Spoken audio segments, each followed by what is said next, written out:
Bahrain தமிழர் மறுமலர்ச்சி பேரவையின் சார்பில் நடைபெற்றுக் கொண்டிருக்கின்ற மறுமலர்ச்சி திராவிட முன்னேற்ற கழகத்தின் 27வது ஆண்டு இணையவழி தொடக்க விழா நிகழ்ச்சிக்கு தலைமையேற்றிருக்கின்ற அன்புக்குரிய தோழர் ருத்ரமூர்த்தி அவர்களே, வரவேற்புரையாற்றியிருக்கின்ற பஹ்ரைன் மறுமலர்ச்சி திராவிட முன்னேற்ற கழகத்தினுடைய செயலாளர் எனது அருகில் சகோதரர் தாயகம் சுரேஷ் அவர்களே, வளைகுடா நாடுகளின் செயலாளர் அன்புக்குரிய வல்லம் பஷீர் அவர்களே, வளைகுடா நாடுகளினுடைய அமைப்பாளர் என் நெஞ்சுக்கினிய நண்பர் ஸ்டாலின் பீட்டர் அவர்களே, இந்த நிகழ்ச்சியிலே பங்கேற்று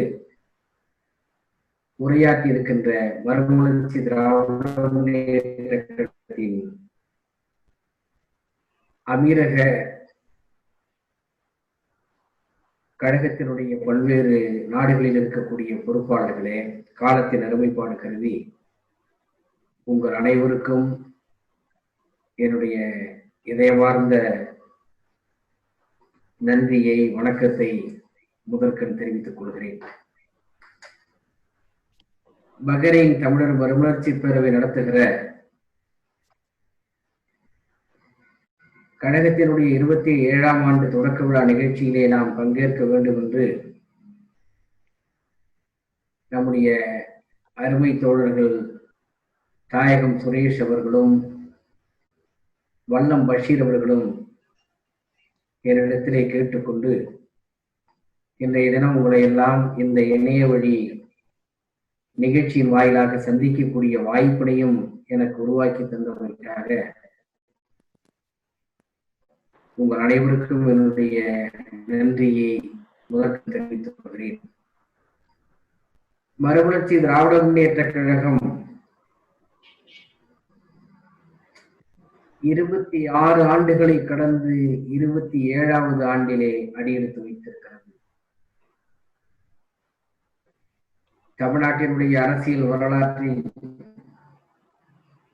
இந்த 1/4 நூற்றாண்டு கால அரசியல் வரலாற்றை யார் தொகுத்தாலும் மறுமலர்ச்சி திராவிட முன்னேற்ற கழகத்தையோ நம்மை வழிநடத்துகின்ற மாபெரும் தலைவர், திராவிட இயக்கத்தின் தனிப்பெரும் தலைவர், தமிழ் தேசிய இனத்தின் தன்னிகரில்லாத தலைவர், நம்முடைய இலட்சிய தலைவர் ஆளுநர் அண்ணன் வைகோ அவர்களை நிராகரித்துவிட்டு கடந்த 1/4 நூற்றாண்டு கால திராவிட இயக்க வரலாற்றை எழுத முடியாது.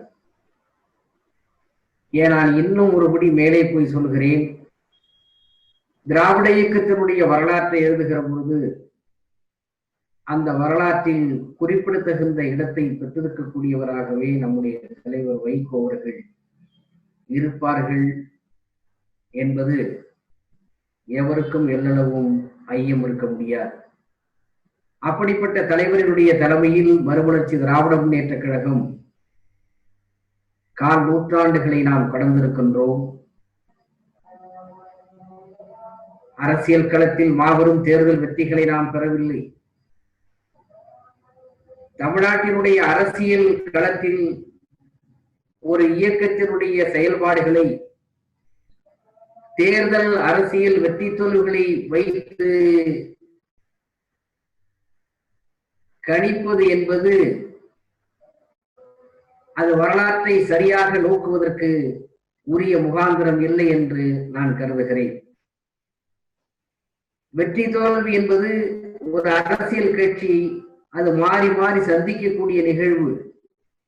ஆனால் மறுமலர்ச்சி திராவிட முன்னேற்ற கழகம் தொடக்க காலத்திலிருந்து தேர்தல் அரசியலில் அதிகாரத்தினுடைய நிழலை படியாமல், நிழல் கூட படியாமல் இந்த இயக்கம் தொடங்கப்பட்ட காலத்திலிருந்து ஒரு தனித்துவமான இயக்கமாக தமிழகத்திலே இயங்கிக் கொண்டிருக்கிறது என்று சொன்னால் இந்த இயக்கம் என்பது திராவிட இயக்கத்தினுடைய தொடர்ச்சி என்றுதான் சொல்ல வேண்டும். 1916 நவம்பர் 20ஆம் தேதி பார்ப்பனர் அல்லாதார் இயக்கம் நான் பிராமின் மூமெண்ட் என்று தொடங்கி தென்னிந்திய நல உரிமை சங்கமாக அது நீதி கட்சியாக அறியப்பட்டு அதற்கு பிறகு அது திராவிடர் கழகமாக, அதற்கு பிறகு திராவிட முன்னேற்ற கழகமாக, அதற்கு பிறகு அண்ணா திராவிட முன்னேற்ற கழகமாக, இப்படி திராவிட இயக்கத்தினுடைய பல கூறுகளாக உருவான அந்த வரலாற்று போக்கில் மறுமலர்ச்சி திராவிட முன்னேற்ற கழகம் உருவானது. மறுமலர்ச்சி திராவிட முன்னேற்ற கழகம் உருவான காலத்தில் நம்முடைய தலைவர் வைகோ அவர்கள் சொன்னார்கள், மறுமலர்ச்சி திராவிட முன்னேற்ற கழகம் என்கிற இந்த அரசியல் இயக்கம் திராவிட இயக்கத்தினுடைய அடிப்படை கொள்கைகளை காப்பாற்றுவதற்காக தமிழர், தமிழ்நாட்டினுடைய நலன் இவற்றை முன்னிறுத்தி தந்தை பெரியார், பேரறிஞர் அண்ணாவும் கட்டி காத்த அந்த திராவிட இயக்க அடிப்படை லட்சியங்களை பாதுகாக்கின்ற மிகப்பெரிய கடமையை தமிழகத்தினுடைய அரசியலிலே நாங்கள் வென்றெடுக்க புறப்பட்டிருக்கிறோம். பட்டம் பதவிகளுக்காக இல்லை, பாராளுமன்ற சட்டமன்ற நாற்காலிகளுக்காக அல்ல என்று மிக தெளிவாக சொல்லிவிட்டு போராடுவதற்கு தயாராக இருக்கிறவர்கள் என் பின்னாலே வாருங்கள், பட்டம் பதவிகளை எதிர்நோக்கி இருப்பவர்களுக்கு நான் தொடங்கி இருக்கிற இந்த பயணத்திலே அவர்களாலே வர முடியாது என்பதை திட்டவட்டமாக தெரிவித்தார்கள். அதிகாரத்தின் மீது ஈர்ப்பு கொண்டவர்கள் அல்லது அதிகார அரசியல்தான், பதவி அரசியல்தான் லட்சியம் என்று நினைத்தவர்கள் இந்த 4 நூற்றாண்டு காலத்திலே கால வெள்ளத்திலே கரைந்து போனார்கள். ஆனால் தங்கியிருக்கின்ற தங்கங்களாக, மறுமலர்ச்சி தங்கங்களாக லட்சோபலட்சம் இளைஞர்களும் தொண்டர்களும் இந்த இயக்கத்தை, நம்முடைய தலைவர் அவர்களால் கட்டி உருவாக்கப்பட்டிருக்கிற இந்த இயக்கத்தை தாங்கி பிடித்துக் கொண்டு திராவிட இயக்கத்தினுடைய அந்த அடிப்படை கொள்கைகளில் கிஞ்சிற்றும் சமரசத்தை எந்த சூழ்நிலையிலும் நம்முடைய லட்சியங்களுக்கு பாதகம் வராமல் கொள்கை சீயமாக திராவிட இயக்க வரலாற்றிலே நிமிர்ந்து இருக்கிற இயக்கம் மறுமலர்ச்சி திராவிட முன்னேற்ற கழகம். தொண்டர்களால் உருவான இயக்கம், தொண்டர்களால் வழிநடத்தப்படுகிற இயக்கம், தொண்டர்களால் உயிர் வாழ்ந்து கொண்டிருக்கின்ற இயக்கம். பணவளமில்லை, சாதி வளமில்லை. தமிழகத்திலே சொல்லப்படுகிற வெகுஜன தொடர்பாக இருக்கக்கூடிய திரைத்துறையினுடைய ஆதிக்கம், அவர்களுடைய பின்புலம் நமக்கு கிடையாது.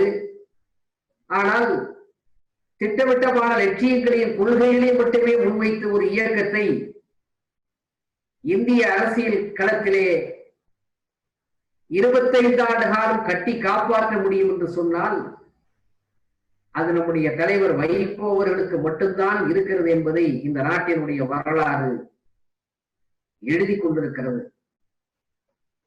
இந்த நாட்டினுடைய துணைக்கண்டத்தினுடைய வரலாற்றில் மறுமலர்ச்சி திராவிட முன்னேற்ற கழகத்தை தலைமை தாங்கி நடத்துகிற நம்முடைய தலைவருக்கு ஈடான தலைவர்களை அரசியல் களத்திலே பார்க்க முடியாது. ஏனென்றால் ஒவ்வொரு அரசியல் கட்சி நாம் பார்க்கலாம். மாநில அரசியல் கட்சிகள், தொடங்கப்பட்ட பல்வேறு கட்சிகள், இந்திய அரசியலிலே அவர்கள் கோடு வச்சிருக்கிறார்கள்.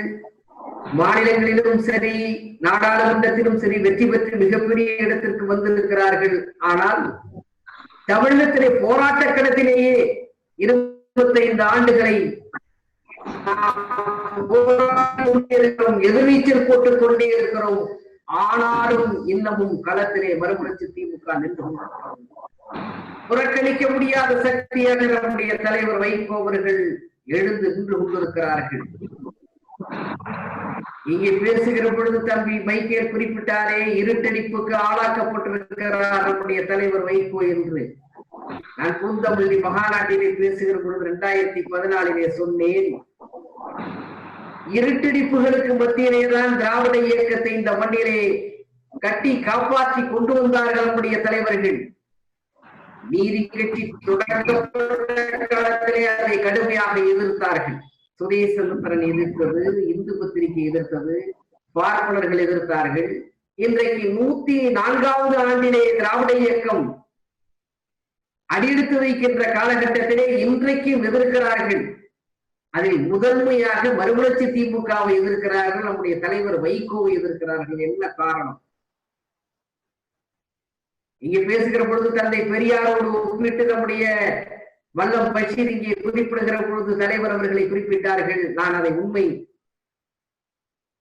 தந்தை பெரியாருக்கு இருந்த எதிர்ப்பு, தந்தை பெரியார் மீது இருந்த கடுமையான வன்மம் வரலாற்றின் போக்கிலே இன்றைக்கு தலைவர் வைகோ அவர்கள் சந்தித்துக் கொண்டிருக்கின்றார்கள். ஆனா அதை பற்றியெல்லாம் நமக்கு கவலை இல்லை.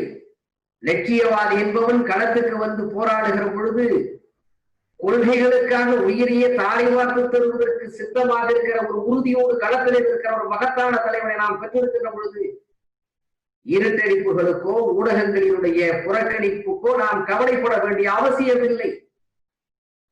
அவையெல்லாம் நம்முடைய பாதையை குறிக்கிட முடியாது. மறுமலர்ச்சி திராவிட முன்னேற்ற கழகத்தினுடைய லட்சிய பயணத்தை தடை செய்துவிட முடியாது.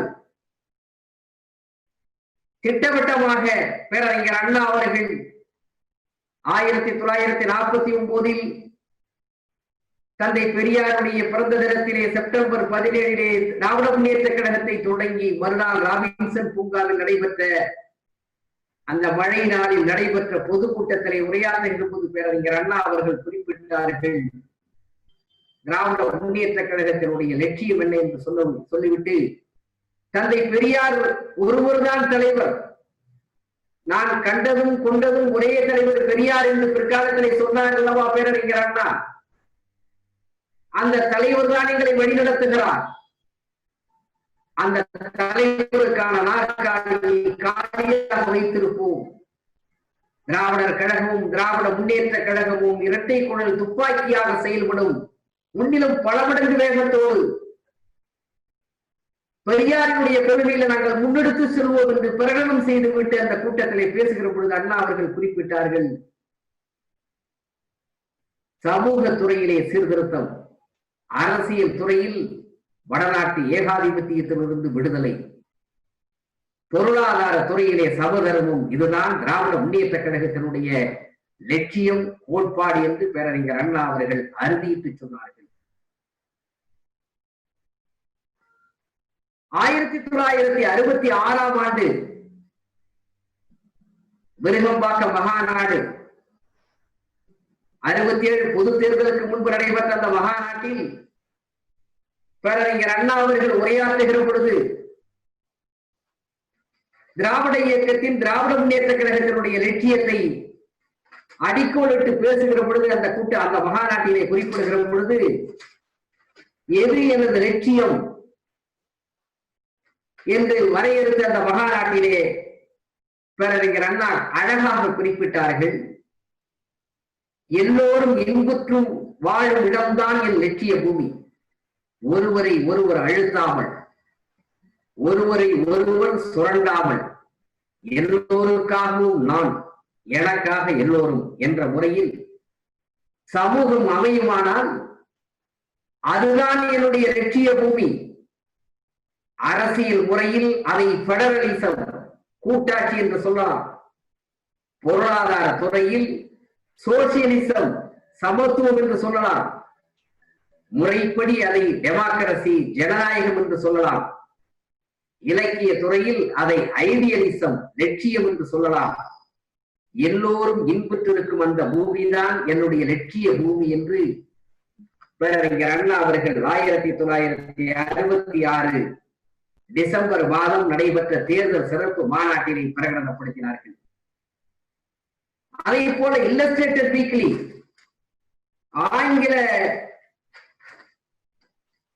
ஏசி 7 ஒரு 1965ஆம் ஆண்டு செப்டம்பர் 26 அந்த இல்லஸ்ட்ரேட்டர் வீக்லியில் பேரறிஞர் அண்ணா அவர்களுடைய பேட்டி வந்து அதிலே கேட்கிறார்கள், what are the main aims of the DMK, திராவிட முன்னேற்ற கழகத்தினுடைய இன்றைய முக்கிய குறிக்கோள்கள் யாவை என்று கேட்கிற பொழுது பேரறிஞர் அண்ணா அவர்கள் இல்லஸ்ட்ரேட்டர் வீக்லி நேர்காணலிலே மிக தெளிவாக சொன்னார்கள். 5 மிக முக்கியமான கொள்கைகளை அதிலே பிரகடனம் செய்கிறார். திராவிட முன்னேற்ற கழகத்தினுடைய குறிக்கோள்கள் என்று, the reshaping of the constitution so that it becomes effectively federal.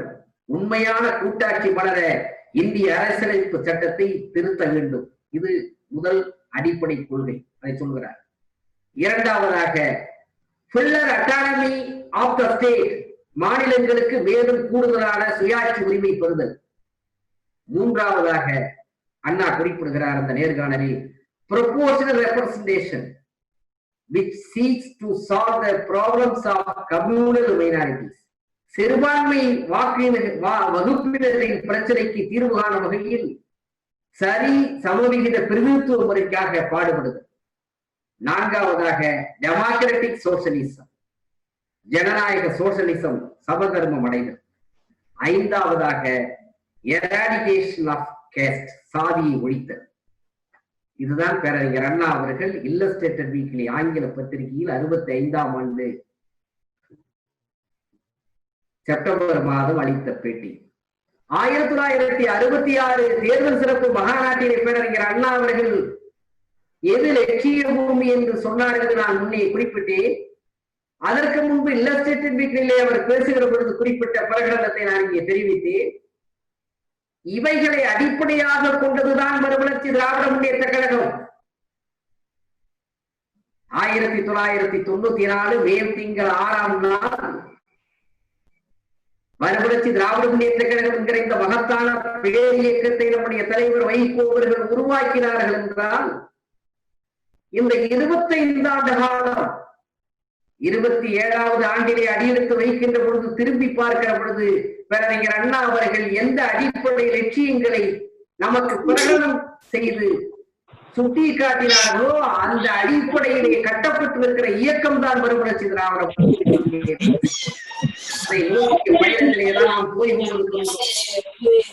நான் இன்னும் கூட தெரிவிக்க விரும்புகிறேன், நம்முடைய தலைவர் அவர்களை ஆனந்தன் 7 பேட்டி கண்டது, மக்கள் மேடை, விகடன் மேடை என்ற தலைப்பிலே பேட்டி வாசகர்களிடமிருந்து கேள்வி பதில் வந்த போது நம்முடைய தலைவர் வைகோ அவர்கள் மறுமலர்ச்சி திராவிட முன்னேற்ற கழகத்தினுடைய குறிக்கோள்கள் என்ன என்று வந்த கேள்விக்கு பதில் அளிக்கிற பொழுது சொன்னார்கள், அறமும் நெறியும் ஓங்கிய தொல் பழங்கால தமிழகத்தின் பண்பாட்டையும் நாகரிகத்தையும் இன்றைய சிதைவில் இருந்து மீட்டெடுப்பது, தமிழகத்தின் வாழ்வாதாரங்களை காப்பது, ஊழலற்ற அரசியலை வென்றெடுப்பது, சாதி மத பூசலற்ற மனிதநேயம் ஓங்கிட மறுமலர்ச்சி பெறும் தமிழகத்தை உருவாக்குவது, சுதந்திர தமிழ் ஈழம் அடைவதற்காக பாடுபடுவது. இதுதான் மறுமலர்ச்சி திராவிட முன்னேற்ற கழகத்தினுடைய கொள்கை என்று பிரகடனம் செய்தார்கள். திராவிட இயக்கத்தினுடைய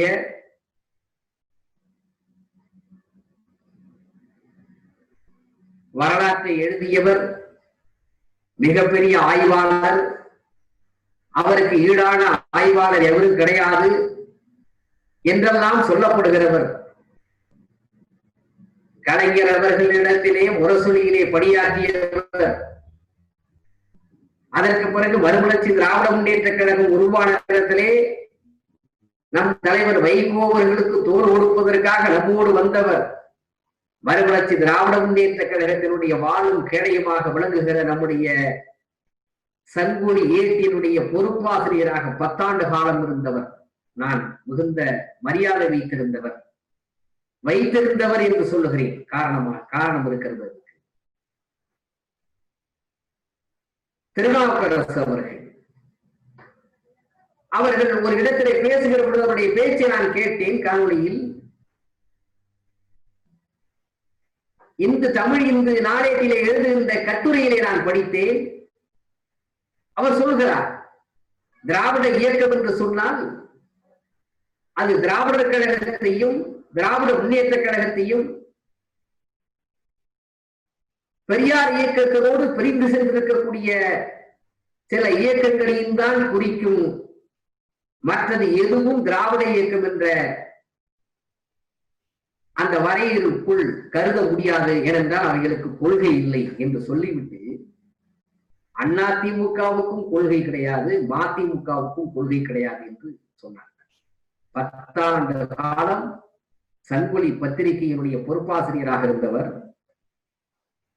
நம்முடைய சங்கொலி பத்திரிகையில் கலைஞர் அவர்களை பற்றி மிக கடுமையாக தாறுமாறாக எழுதியவர். அதற்கு பிறகு கலைஞரோடு போய் சேர்ந்து திராவிட முன்னேற்ற கழகத்திலே அந்த பத்திரிகை முரசொலி பத்திரிகையிலே எழுதியவர். இன்றைக்கும் தலையங்களை எழுதி கொண்டிருப்பவர். இவர் என்ன பெரிய ஆய்வாளர். அவர் நீதி கட்சி வரலாறு எழுதட்டும், திமுக வரலாறு எழுதட்டும், திராவிட இயக்க வரலாறு எழுதட்டும், எல்லாம் இருக்கட்டும். ஒழுங்கான வரலாற்றை எழுத வேண்டாமா? அதிமுகவுக்கு கொள்கை கிடையாது என்று எழுதினார். சரி, திராவிட முன்னேற்ற கழகத்தினுடைய பல இயக்கங்கள் அதிலிருந்து பிரிந்து சென்றவை எல்லாமே திராவிட இயக்கங்கள்.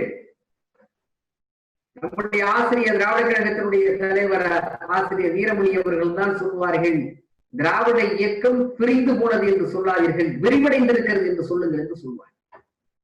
திராவிட கழகத்திலிருந்து திராவிட முன்னேற்ற கழகம், திராவிட முன்னேற்ற கழகத்திலிருந்து மற்ற அமைப்புகள், மறுமலர்ச்சி திராவிட முன்னேற்ற கழகம், அதற்கு முன்பு எம்ஜிஆர் அண்ணா திராவிட முன்னேற்ற கழகத்தை உருவாக்கினார்.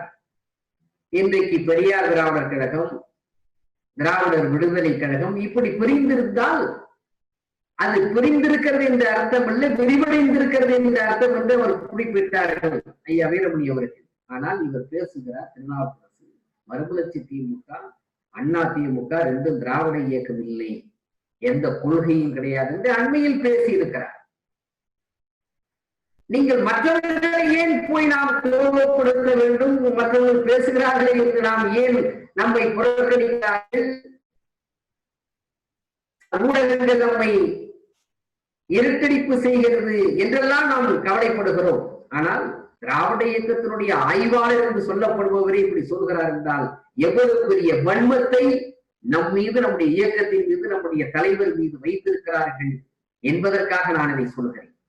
திருநாவுக்கரசே அப்படி இருக்கிற பொழுது ரோட்டிலே போகிறோம் வருகிறவெல்லாம் பிழைப்புக்காக பெரியாரை பற்றி பேசுகிறவனெல்லாம் ஊடகங்களிலும் மேடைகளிலும் பெரியார் பெயரை சொல்லி வயிற்றை கழுவி கொண்டிருக்கிற மதிகட்டவனெல்லாம் நம்மை விமர்சனம் செய்கிறார் என்பதற்கு தாயகம் சுரேஷ் மிக அழகாக பதில் கொடுத்தார்.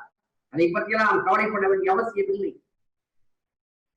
மறுமலர்ச்சி திராவிட முன்னேற்ற கழகம் 25 ஆண்டு காலத்திலே, கால் நூற்றாண்டு கால தமிழ்நாட்டினுடைய வரலாற்றிலே ஒரு புதிய மறுமலர்ச்சியை நாம் ஏற்படுத்தி இருக்கிறோம். நம்முடைய அரசியல் தலைவர், நம்முடைய தலைவர் 1978ஆம் ஆண்டு மே மாதம் நாடாளுமன்றத்திலே அடியெடுத்து வைத்த நேரத்திலே என்ன உணர்வோடு இன்றைக்கு கொள்கை உணர்வோடு 34 வயதிலே அடியெடுத்து வைத்தாரோ அந்த உணர்வு இன்று வரையிலே பட்டு போகாமல் இருக்கிற தலைவரை நாம் பெற்றிருக்கின்றோம். அன்றைக்கு கண்ணி பேச்சு நிகழ்த்துகிற பொழுது, மாநில சுயாட்சி கொள்கையை எடுத்து பேசுகிற பொழுது, இந்த கொள்கைகளை காப்பதற்கு கசாபியாங்காவை போல நிற்பேர் என்று ஆங்கில இலக்கியத்தை மேற்கோள் கட்டி நாடாளுமன்றத்திலே பேசுகிற பொழுது என்ன வேகத்தோடு உணர்வோடு இருந்தாலோ அந்த உணர்வு ஏறத்தாழ 41 ஆண்டுகளுக்கு பிறகு இடையிலே ஒரு 17 ஆண்டு காலம் நாடாளுமன்றத்தில் இடம்பெறுகிற வாய்ப்பில்லாமல் போய் மறுபடியும் 2019 கடந்த ஆண்டு நாடாளுமன்றத்துக்கு செல்லுகிற பொழுது நம்முடைய தலைவரிடத்திலே அதே உணர்வு இருப்பதை நாம் பார்க்கிறோம்.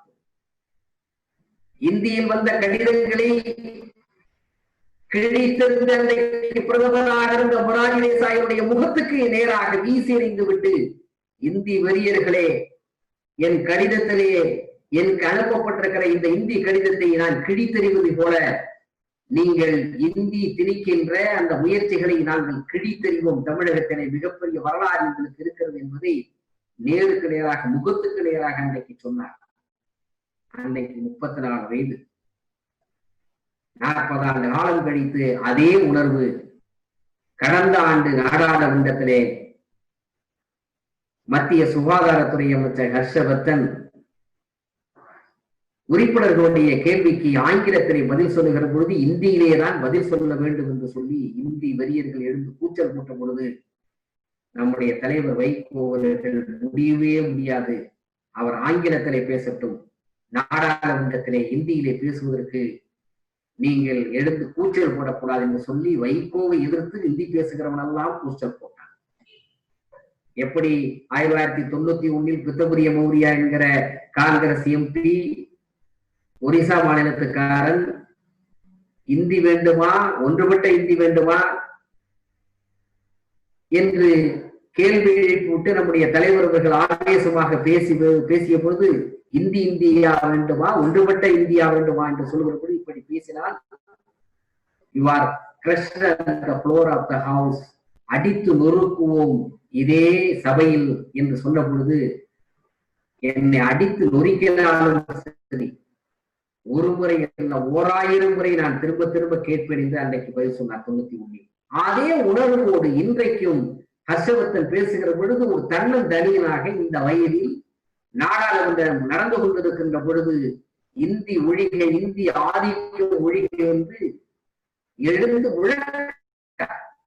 வேகமாக எழுந்து முழக்கமிட்டதற்கு பிறகுதான் தலைவர் வைகோ அவர்களை பார்த்து ஒரு புன்னகைத்து விட்டு ஹிந்தியிலே பேச எழுந்த ஹர்ஷவர்தன் அதை மாற்றிக்கொண்டு ஆங்கிலத்திலே பதில் சொன்னார். இதை நான் குறிப்பிட்டு சொல்வதற்கு காரணம், அப்படிப்பட்ட ஒரு மிகப்பெரிய லட்சிய கனலை நெஞ்சத்திலே தாங்கி இருக்கின்ற தலைவரை மறுமலர்ச்சி திமுக பெற்றிருக்கிறது. எனவேதான் இந்த இயக்கம் ஜீவனுள்ள இயக்கமாக இந்த மண்ணிலே இருக்கிறது. தந்தை பெரியாரை பற்றி சொல்வோம். நம்முடைய தலைவர் வைகோ அவர்கள் நாடாளுமன்றத்திலே இளம் சிங்கமாக கர்ச்சித்த நேரத்திலே நாடாளுமன்ற மாநிலங்களவையிலே அன்றைக்கு உறுப்பினராக இருந்தவர் திகம்பர்நாத் பாண்டி என்ற காங்கிரஸ் கட்சியிலே மிக முக்கிய தலைவராக இருந்தவர். அவர் ஒரு முறை சொன்னார், அன்றைக்கு கோபால்சாமி என்று நம்முடைய தலைவர் வைகோ அவர்கள் அறியப்பட்டு அவர் அன்றைக்கு பேசுவதை கேட்டுக் கொண்டிருக்கிற பொழுது அவர் எழுந்து சொன்னார், கோபால்சாமி உங்களை பார்க்கிற பொழுதெல்லாம் எனக்கு பெரியார் நினைவுக்கு வருகிறார். தந்தை பெரியார் காங்கிரஸ் கட்சியில் இருந்த நேரத்திலே நாங்கள் எல்லாம் ஈரோட்டுக்கு சென்று அவரிடத்திலே பயிற்சி பெறுவதற்காக எங்களை அனுப்பி வைப்பார்கள். பெரியார் மாளிகையிலே நாங்கள் போய் தங்கியிருக்கிறோம். பெரியார் நாங்கள் பயிற்சி எடுத்திருக்கின்றோம். அவரிடத்துல என்ன வேகம் இருக்குமோ, அவருடைய கண்கள் எப்படி ஒளி உமிழ்கிற கண்களாக இருக்குமோ, அவர் பேசுகிற பொழுது எப்படி கருத்துக்கள் தெரிக்குமோ, அதை உன்னிடத்திலே காண்கிறேன் என்று திகம்பர்நாத் பாண்டே நம்முடைய தலைவரை நாடாளுமன்றத்திலே பாராட்டினார். அதை போலவே புகழ்பெற்ற நாடாளுமன்ற வேலை என்று சொல்லப்படுகிற வினு மோடி இதே இந்திய எதிர்ப்பு பிரச்சனையில் ஒரு தனிநபர் தீர்மானம் வந்த பொழுது அதை ஆதரித்து நீங்கள் பேச வேண்டும் என்று சொல்லி வினு மோடி இடத்திலே கேட்டு அவர் மாநிலங்களவையிலே தங்கியிருந்து நம்முடைய தலைவர் மாலை நேரத்திலே தலைவர் வைகோவினுடைய கோரிக்கை ஏற்று அதன் மீது அந்த விவாதத்திலே கலந்து கொண்டு பேசிவிட்டு சொன்னார், உன்னை பார்க்கிற பொழுதெல்லாம் இதே சபையிலே அறிஞர் அண்ணா அவர்கள் 1962 இங்கே வந்து அவர் முழக்கமிட்டதைத்தான் நான் உன்னை பார்க்கிற பொழுதெல்லாம் எனக்கு அண்ணா நினைவு வருகிறார் என்று சொன்னார். தந்தை பெரியார் பேரறிஞர் அண்ணா இன்றைக்கு இல்லை நாம் சொல்கிறோம். ஆனால் டெல்லியில் இருக்கக்கூடியவர்கள் பெரியாராக அண்ணாவாக நம்முடைய தலைவர் வைகோவை பார்க்கிறார்கள் என்று சொன்னால் அதிகாரம் இல்லாமல் ஒரு இயக்கம் இன்றைக்கு இயங்குவதற்கு அச்சாணியாக இருக்கிற தலைவர் நம்முடைய தலைவர் என்று சொன்னால் அதுதான் காரணம். எந்த கொள்கையை நாம் விட்டுக் கொடுத்து விடவில்லை. அடிப்படை லட்சியங்களிலே சமரசங்களை செய்து கொள்ளவில்லை. இன்னும் சொல்ல போனால் 25 ஆண்டு காலம் இந்த தமிழ்நாட்டிற்காக நம்முடைய தலைவர் மறுமலர்ச்சி திமுக தொடங்கியதற்கு பிறகு உழைத்த உழைப்பு சாதாரணமானதல்ல. அவையெல்லாம் பட்டியல் எல்லோருக்கும் தெரியும். நதிநீர் பிரச்சனைகளா, முல்லை பெரியாறு காப்பாற்றப்பட்டது நம்முடைய தலைவர் வைகோ அவர்களால்.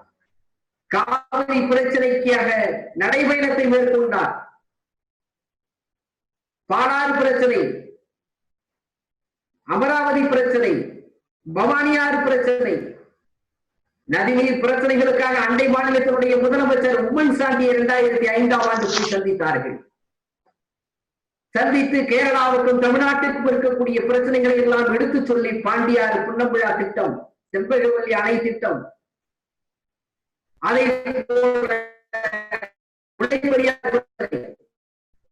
எல்லாத்தையும் காங்கிரஸ் கட்சியினுடைய முதலமைச்சராக உம்மன் சாண்டி இருந்த நேரத்திலே அவரை கேரளாவுக்கு சென்று ஒரு நாட்டினுடைய முதலமைச்சருக்கு கொடுக்கக்கூடிய அளவுக்கு வரவேற்பு கொடுத்து நம்முடைய தலைவர் அவர்களை திருவனந்தபுரத்திலே கேரள சட்டமன்ற வளாகத்திலே தலைமைச் செயலகத்திலே சந்தித்து அதிலே கோரிக்கை மனு கொடுத்து தமிழ்நாட்டினுடைய பிரச்சனைக்காக கேரள முதலமைச்சரிடத்திலே விவாதம் செய்துவிட்டு வந்தார் நம்முடைய தலைவர். அதற்கு பிறகு 2015 தேனி மாவட்டத்திலே நீட்டினோ பிரச்சனை ஏற்பட்ட போது அந்த நீட்டினோ திட்டத்தாலே எந்த அளவுக்கு தேனி மாவட்டம் முல்லை பெரியாரும் அணையும் பாதிக்கப்படும், அதை போல இடுக்கி அணையும் அங்கே இருக்கக்கூடிய கேரளாவில் இருக்கக்கூடிய அணைகளும் பாதிக்கப்படும் திட்டத்திற்கு அனுமதி கொடுக்க கூடாது, ஆதரிக்க கூடாது என்று அதே உம்மன் சாண்டி 2015 முதலமைச்சராக இருந்த நேரத்திலே அவரிடத்திலே நேரில் போய் சந்தித்து பேசினார். எதிர்கட்சி வரிசையில் இருந்த அச்சுதானந்தன் முல்லை பெரியாறு அணை பிரச்சனையே நம்முடைய தலைவர் அவர்கள் மிகப்பெரிய அளவில் எடுத்து சென்று 13 சாலைகளில் மறியலை நடத்தி அந்த பிரச்சனையில் அந்த மக்களை தட்டி எழுப்பி நாம என்றைக்கும் புறக்கணித்து எழுதுகிற தினமலர் ஏடு கூட முல்லை பெரியாறு பிரச்சனை பொருந்து விட்டு எறிந்த நேரத்திலே அந்த ஏடு எழுதியது. அங்கு இருக்கக்கூடிய தேனி மாவட்டத்து மக்கள் லட்சக்கணக்கிலே அணிதிரண்டு முல்லை பெரியாரை பாதுகாப்பதற்கு எல்லையை நோக்கி போயிருக்கிறார்கள். கேர எல்லையை நோக்கி வழியில் தெரிந்த எல்லா கொடிமரங்களையும் வெட்டி வீழ்த்தி கொண்டே போனார்கள். ஆனால் மறுமலர்ச்சி திமுக கொடிக்கம்புகள் மட்டும்தான் இன்னமும் அங்கே தேனி போர்க்களமாக இருக்கிற தேனி மாவட்டத்திலே பறந்து கொண்டிருக்கிறது. மறுமலர்ச்சி திமுக கொடிகள் மட்டும்தான், மற்ற எல்லா கொடிக்கம்பங்களையும் மக்கள் தூய்த்தெறிந்து விட்டார்கள் என்று அந்த பத்திரிகை எழுதியது உண்மை. அப்படி அந்த போராட்டத்தை எல்லோரையும் ஒருங்கிணைத்து தமிழகத்தினுடைய முன்னணி செயல்பாட்டாளராக இருக்கக்கூடியவர்கள் அத்தனை பேரையும் அழைத்து, சிறு சிறு அமைப்புகளையும் அழைத்து, விவசாய அமைப்புகளை அழைத்து, தமிழ்நாட்டினுடைய வாழ்வாதாரமாக தென்னகத்தினுடைய வாழ்வாதாரமாக இருக்கக்கூடிய முல்லை பெரியாறு அணை பாதுகாப்பதற்கு நடைபெற்ற அந்த போராட்டத்தை நடத்திய நேரத்திலே மார்க்சிஸ்ட் கம்யூனிஸ்ட் கட்சியினுடைய தோழர் அச்சுதானந்தன் அங்கே முதலமைச்சராக இருந்தார். அவர் சொன்னார், நம்முடைய வைகோ அவர்களுடைய போராட்டத்தை பார்த்துவிட்டு சொன்னார், உங்களிடத்திலே 1 வைகோ என்றால் இந்த இடத்திலே 100 வைகோ இருக்கிறார்கள் என்று சொன்னார். இதை நான் சொல்லுவதற்கு காரணம், அவரையும் நேரில் போய் சந்தித்து நீட்டினோ திட்டத்திற்காக அதனுடைய பாதகங்களை எடுத்து சொல்லி அதுக்கு ஆதரவு தரக்கூடாது என்று சொன்னார். அவர் ஒப்புக்கொண்டார். அதை போலவே இப்பொழுது பினராயி விஜயன் மார்க்சிஸ்ட் கம்யூனிஸ்ட் கட்சியினுடைய முதலமைச்சராக பொறுப்பேற்றதற்கு பிறகு அவரையும் நேரிலே போய் சந்தித்து அவரிடத்திலேயும் தேடி நீட்டினோ திட்டத்தை பற்றி அவரிடத்திலே விவாதம் செய்து அவருடைய கவனத்தில் கொண்டு வந்து அரசாங்கம் எச்சரிக்கையாக இருக்க வேண்டும், ஒருபோதும் நீங்கள் அனுமதித்து விடக் கூடாது என்று சொன்னார். அதை போலவே கர்நாடக மாநிலத்திலே தரம் சிங் காங்கிரஸ் கட்சியினுடைய முதலமைச்சராக இருந்த பொழுது நூற்றுக்கணக்கானவர்கள், ஏன் 500க்கும் மேற்பட்ட தமிழர்கள் அங்கே சிறை கூட்டணிகளை 10 ஆண்டு காலமாக வாடினார்கள். வீரப்பன் தேர்தல் வேட்டை என்ற பெயரிலே 2 மாநிலங்களினுடைய கூட்டுப்படைகள் அராஜகத்திலே ஈடுபட்ட போது தமிழ்நாடு, கேரளா, கர்நாடகா எல்லையிலே வாழ்ந்த பழங்குடி மக்கள், முன்னணியிலே இருந்தவர்கள், அப்பாவிகள், ஏழைகள், பெண்கள் கைது செய்யப்பட்டு நூற்றுக்கணக்கானவர்கள் கர்நாடக சிறைச்சாலையிலே வாடிய நேரத்திலே கர்நாடக மாநிலத்துக்கு சென்று தரம் சிங்கிடத்திலே பேசி அவர்களை எல்லாம் விடுதலை செய்யுங்கள், ஒன்று அவர்கள் மீது வழக்கு பதிவு செய்து வழக்கை நீதிமன்றத்திற்கு கொண்டு சென்று அது நீதிமன்றத்திலிருந்து தண்டிக்கப்பட்டவர்கள் தண்டனையை முடித்திருப்பார்கள். ஆனால் அப்பாவி எங்கள் தமிழர்களை சிறைச்சாலையிலே ஏன் பூட்டி வைத்திருக்கிறீர்கள்? அவர்களை எல்லாம் விடுதலை செய்ய வேண்டாமா? பேராசிரியர் நெடுஞ்செழியன் திருச்சியிலே இருந்து உணர்வாளர், பெரியார் கொள்கையிலே உறுதியாக இருக்கக்கூடியவர், அவர் கைது செய்யப்பட்டு சிறையிலே கூட்டப்பட்டு கிடந்தார். அதையும் விடுத்து சொல்லி முறையாக வழக்கு விசாரணை நடத்துங்கள், அவர்களை எல்லாம் விடுதலை செய்யுங்கள் என்று கேட்டுக் கொண்டதற்கு பிறகுதான் அந்த வழக்குகள் வேகப்படுத்தி அத்தனை பேரையும் விடுதலை செய்து அந்த அரசு உத்தரவிட்டது என்று சொன்னால், மாநிலத்தினுடைய முதலமைச்சர் அல்ல நம்முடைய தலைவர் வைகோ அவர்கள். அந்தந்த மாநில முதல்வர்களை நேரிலே சந்தித்து அரசு பீடத்திலே பதவியிலே இருப்பவர்கள், முதலமைச்சர் பதவியிலே இருப்பவர்கள் தான் போய் சேர்ந்து தமிழ்நாட்டுக்காக இது போன்று குரல் கொடுத்திருக்கலாம் அல்லது பேசி இருக்கலாம். ஆனால் நம்முடைய இயக்கம் தொடங்கிய பொழுது நம்முடைய கடமை என்பது தமிழ்நாட்டுக்கு நாம் செய்ய வேண்டிய கடமை என்பதால் அந்த முதலமைச்சர்களை எல்லாம் சந்தித்து இந்த கோரிக்கைகளை முன்வைத்தார் என்று சொன்னால் தமிழ்நாட்டுக்கு தான் மேற்கொண்ட லட்சியத்திற்காக அந்த கடமையை, வரலாற்று கடமையை அந்தந்த நேரங்களிலே செய்தவர் நம்முடைய தலைவர் வைகோ அவர்கள். இவையெல்லாம் வீண் போய்விடாது. சுற்றுச்சூழலை பாதுகாப்பதற்காக ஒரு அரசியல் தலைவன் மக்கள் மன்றத்திலும் நீதிமன்றத்திலும் களத்திலே நின்று போராடியது என்று சொன்னால் இந்திய உபகண்டத்து வரலாற்றிலே வைகோ என்கிற மனிதரை தவிர வேறு எவரையும் காட்ட முடியாது. நம்முடைய தலைவர் தான் போராடினார். அந்த மிகப்பெரிய நச்சு ஆலையை எதிர்த்து, மிகப்பெரிய உலக கோடீஸ்வரனை எதிர்த்து இன்னமும் போராடினார். களத்திலே இன்றைக்கும் இருக்கிறார். உச்ச நீதிமன்ற முறையிலே குரல் கொடுத்தார். அஞ்சாமல் போராடினார். இன்றைக்கு அது மூடப்பட்டிருக்கிறது என்று சொன்னால் நாளைக்கு கூட அது நிறுவதற்கு மத்திய சர்க்கார் உத்தரவிடலாம். அப்படி உத்தரவிட்டால் மீண்டும் களத்துக்கு சென்று போராடுவதற்கு தயாராக இருக்கக்கூடிய தலைவர் நம்முடைய தலைவர் வைகோ அவர்கள். அதே போல கூடங்குளம் அணுமின் உலையை எதிர்த்து போராட்டத்தை தொடங்கினார். 86ஆம் ஆண்டு அது வந்த நேரத்திலேயே ராஜீவ்காந்தி பிரதமராக இருக்கிற பொழுது நாடாளுமன்றத்திலே எதிர்த்து பேசினார். இந்த திட்டம் தென்னகத்தை அழித்துவிடும் என்று சொன்னார். இன்றைக்கு அணுக்கழிவு மையம் அமைக்கப் போகிறார் என்கிற செய்திகள் வருகிறதே. சுற்றுச்சூழலுக்காக அன்றிலிருந்து போராட்ட குரலை எழுப்பிக் கொண்டிருப்பவர் நம்முடைய தலைவர் கூடங்குளம் அணுமின் நிலையத்தை எதிர்த்து. அதே போல தேனி நீட்டிடோ திட்டம், அதை எதிர்த்து வழக்கு மன்றத்திலே வாதாடி 1500 கோடி ரூபாய் திட்டத்தை நிறுத்தி வைத்தது மட்டுமல்ல, உயர்நீதிமன்றத்திலே தானே வாதாடி அந்த திட்டத்தினுடைய பாதகங்களை எடுத்து சொல்லி உயர்நீதிமன்றம் இன்றைக்கு தடை விதித்திருக்கிறது என்றால் அதை எதிர்த்து மக்கள் மன்றத்திலே நடைபயணம் போய் பிரச்சாரம் செய்து, எப்படி முல்லை பெரியாருக்கு நடைபயணம் செய்து மக்கள் சக்தியை திரட்டினாரோ அதை போல நீட்டினோவுக்காக நடைபயணம் நடந்து மக்கள் சக்தியை திரட்டினால் நீதிமன்றத்திலேயும் தடையாணை வாங்கினார்.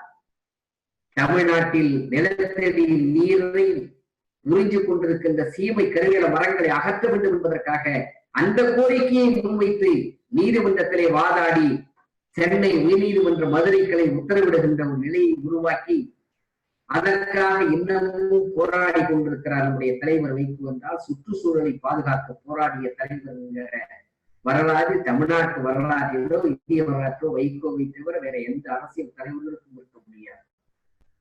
அறிக்கை கொடுத்துட்டு போகலாம், எளிது. தமிழ்நாட்டுல கூட அறிக்கை கொடுக்க நிறைய தலைவர்கள் இருக்கிறார்கள். பக்கம் பக்கமாக அறிக்கை கொடுக்கிறார். அந்த அறிக்கையை பத்திரிகையில் பார்ப்பன பத்திரிகையில் போடுகின்றன. அது வேற காரணங்களுக்காக போடுகிறார்கள். ஆனால் நம்முடைய தலைவர் தன்னுடைய பொது வாழ்க்கையில் இந்த தமிழ் சமுதாயத்துக்கு நாம் செய்ய வேண்டிய கடமைகளை எல்லாம் என்று கருதி கொண்டு களத்திலே நின்று போராடினார். இன்னமும் போராட்ட களத்திலே நிற்கிறார். எனவேதான் மறுமலர்ச்சி திராவிட முன்னேற்ற கழகம் என்கிற இந்த மகத்தான அமைப்பு அதிகாரம் இல்லாவிட்டாலும் இந்த இயக்கம் இன்றைக்கு நிமிர்ந்து நிற்கிறது என்று சொன்னால் ஒரு மரியாதை மக்களிடத்தில் இருக்கிறது. மதுவிலக்குக்காக தமிழ்நாட்டிலே பெண்கள் போராடினார்கள் என்று சொன்னால் அதற்கு வழிகாட்டியது யார்? கலிங்கப்பட்டியிலே அந்த டாஸ்மாக் கடையை அகற்ற வேண்டும் என்பதற்காக வைகோவினுடைய தாயார் அம்மையார் மாரியம்மாள் அவர்கள் வைகோ என்கிற அந்த நெருப்பை சுமந்த அந்த கருப்பை பல்லாயிரக்கணக்கான மக்களை திரட்டி உண்ணாவிரத அறப்போராட்டத்தை நடத்தி அந்த போராட்டத்திலே காவல்துறையை வைத்துக் கொண்டு என்ன வேண்டுமானாலும் செய்து கொள்ளலாம் என்று அன்றைக்கு முதலமைச்சர் ஜெயலலிதா உத்தரவிட்டு காவலர்களை கொண்டு வந்து குவித்தார். பட்டாளம் வந்து குவிந்தது. ஆனால் அஞ்சா நெஞ்சத்தோடு நம்முடைய தலைவர் வைகோ அவர்கள் அங்கே களத்திலே நின்று போராடி கலிங்கப்பட்டியிலே அந்த சாராய கடை மூடியே தீர வேண்டும் என்று உறுதி எடுத்துக் கொண்டு தமிழ்நாட்டில் இருக்கக்கூடிய கிட்டத்தட்ட 12,000க்கு மேற்பட்ட ஊராட்சிகளில் கலிங்கப்பட்டி ஊராட்சி தீர்மானம் நிறைவேற்றியும் கூட அந்த தீர்மானத்தை ஏற்றுக்கொள்ள முடியாது என்று மாவட்ட ஆட்சித்தலைவர் நிராகரித்ததற்கு பிறகு மதுரை சென்னை உயர்நீதிமன்ற மதுரை கிளையிலே வழக்கு தொடர்ந்து அதிலேயும் உத்தரவு பெற்று அதையும் நிறைவேற்ற முடியாத ஒரு சூழல் இருந்த பொழுது அறப்போர் களத்திற்கு மக்களை திரட்டுவதற்கு அகரம் அடித்தார் தலைவரின் தாயார் என்றால் அன்றைக்கு அந்த போராட்ட களத்திலே நம்முடைய தலைவர் நின்று ஆயிரக்கணக்கான மக்களை திரட்டி நின்ற நேரத்திலே துப்பாக்கியாலை சுடுவோம் என்று மிரட்டி கூட பார்த்தார்கள்.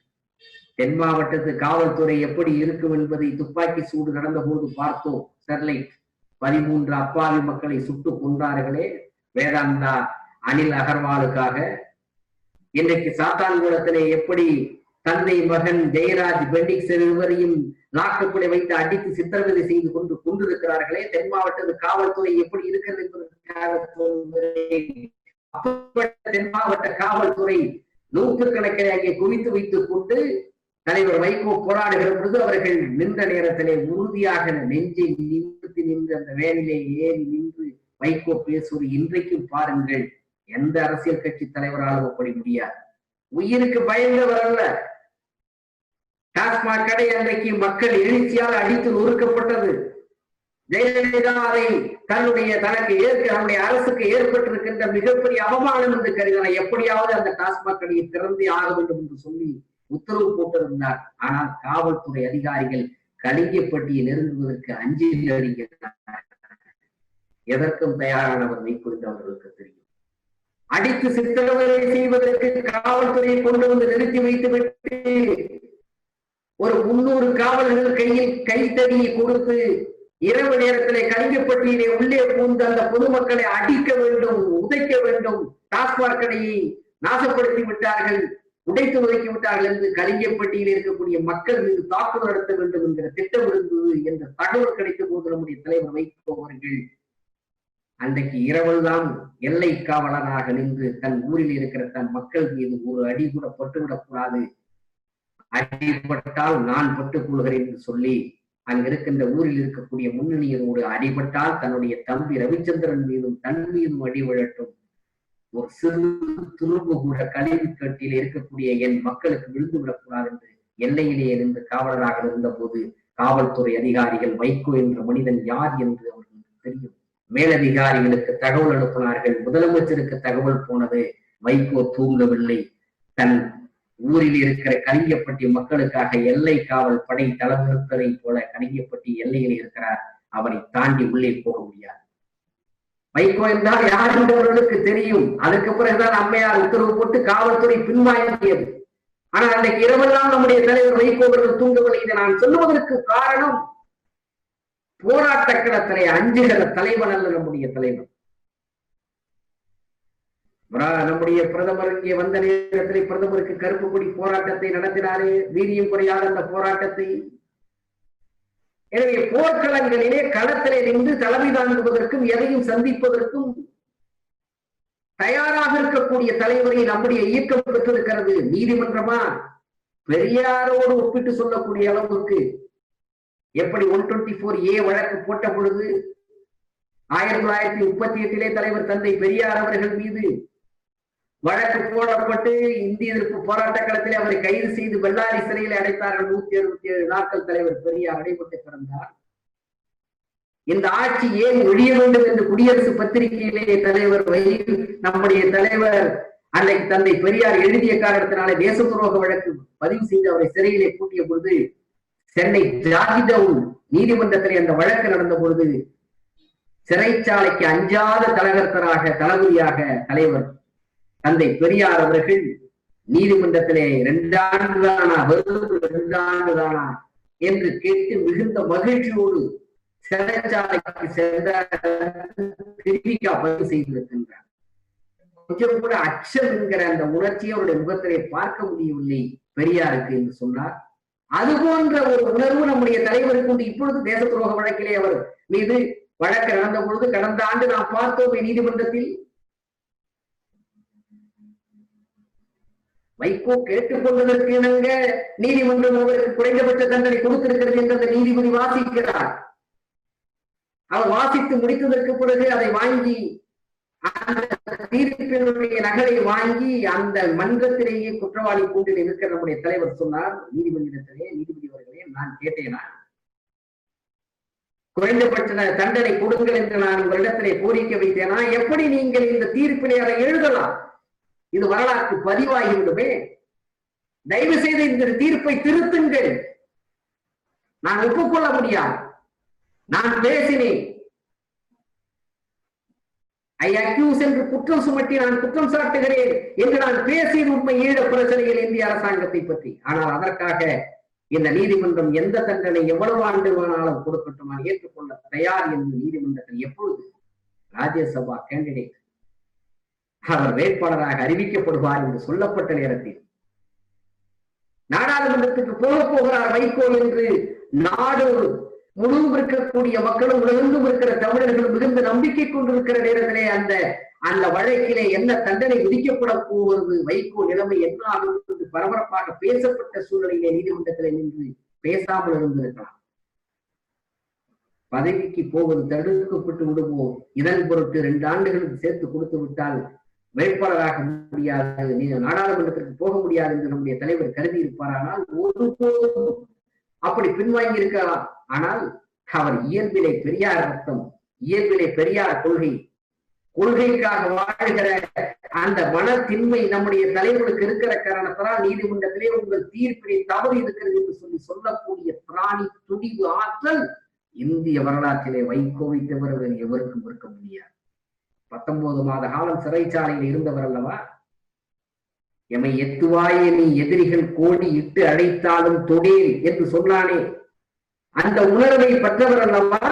வெண்குடத்தை சாக்காட்டில் விளையாடும் தோல் எங்கள் வெற்றி தோள்கள், வெண்குருத்தி வீரம் செய்கின்ற தமிழ் எங்கள் மூச்சா, மாங்குயில் கூவிடும் பூங்கோலை எவை மாற்ற நினைத்திடும் சிறைச்சாலை என்கிற பாவேந்தரின் வீர வரிகளை நெஞ்சத்திலே தாங்கிய தலைவன் அல்லவா. அஞ்சாத தலைவர், தமிழ் சமுதாயத்துக்காக கண் துஞ்சாமல் பணியாற்றுகிற தலைவர். நாடாளுமன்றத்திலே அவருக்கு கிடைத்த வாய்ப்பு அத்தனையும் இந்த தமிழ் சமுதாயத்துக்காக பயன்படுத்திய தலைவர். 1978 இருந்து அவர் தொடர்ந்து மாநிலங்களவையிலே உறுப்பினராக 18 ஆண்டு காலம், அதற்கு பிறகு 6 ஆண்டு காலம் மக்களவையிலேயும், இப்பொழுது 1 ஆண்டு காலம் மாநிலங்களவையில் உறுப்பினராக இருக்கிறார் என்று சொன்னால், டெல்லியிலே இருக்கக்கூடிய தலைவர்களுக்கு இங்கிருந்து போய் வாழ்த்து பாடிய வரலாறு தமிழ்நாட்டினுடைய வரலாற்றில் இருக்கிறது. பிரதம மந்திரிகளை வாழ்த்தி இருக்கிறார்கள் இங்கிருந்து போனவர்கள் டெல்லி தலைவர்களுக்கு வாழ்த்து பெற்றிருக்கிறார்கள், வாழ்த்திருக்கிறார்கள். டெல்லியிலிருந்து இங்கே வந்து தலைவர்கள் வாழ்த்தினார்கள், வைகோவை போழ்ந்தார்கள் என்ற அந்த வரலாறு திராவிட இயக்கத்திலே நம்முடைய தலைவர் வைகோவை தவிர எவருக்கும் இருக்கிறதா என்று பாருங்கள். நான் யாரையும் எந்த தலைவரையும் குறைத்து சொல்லவில்லை.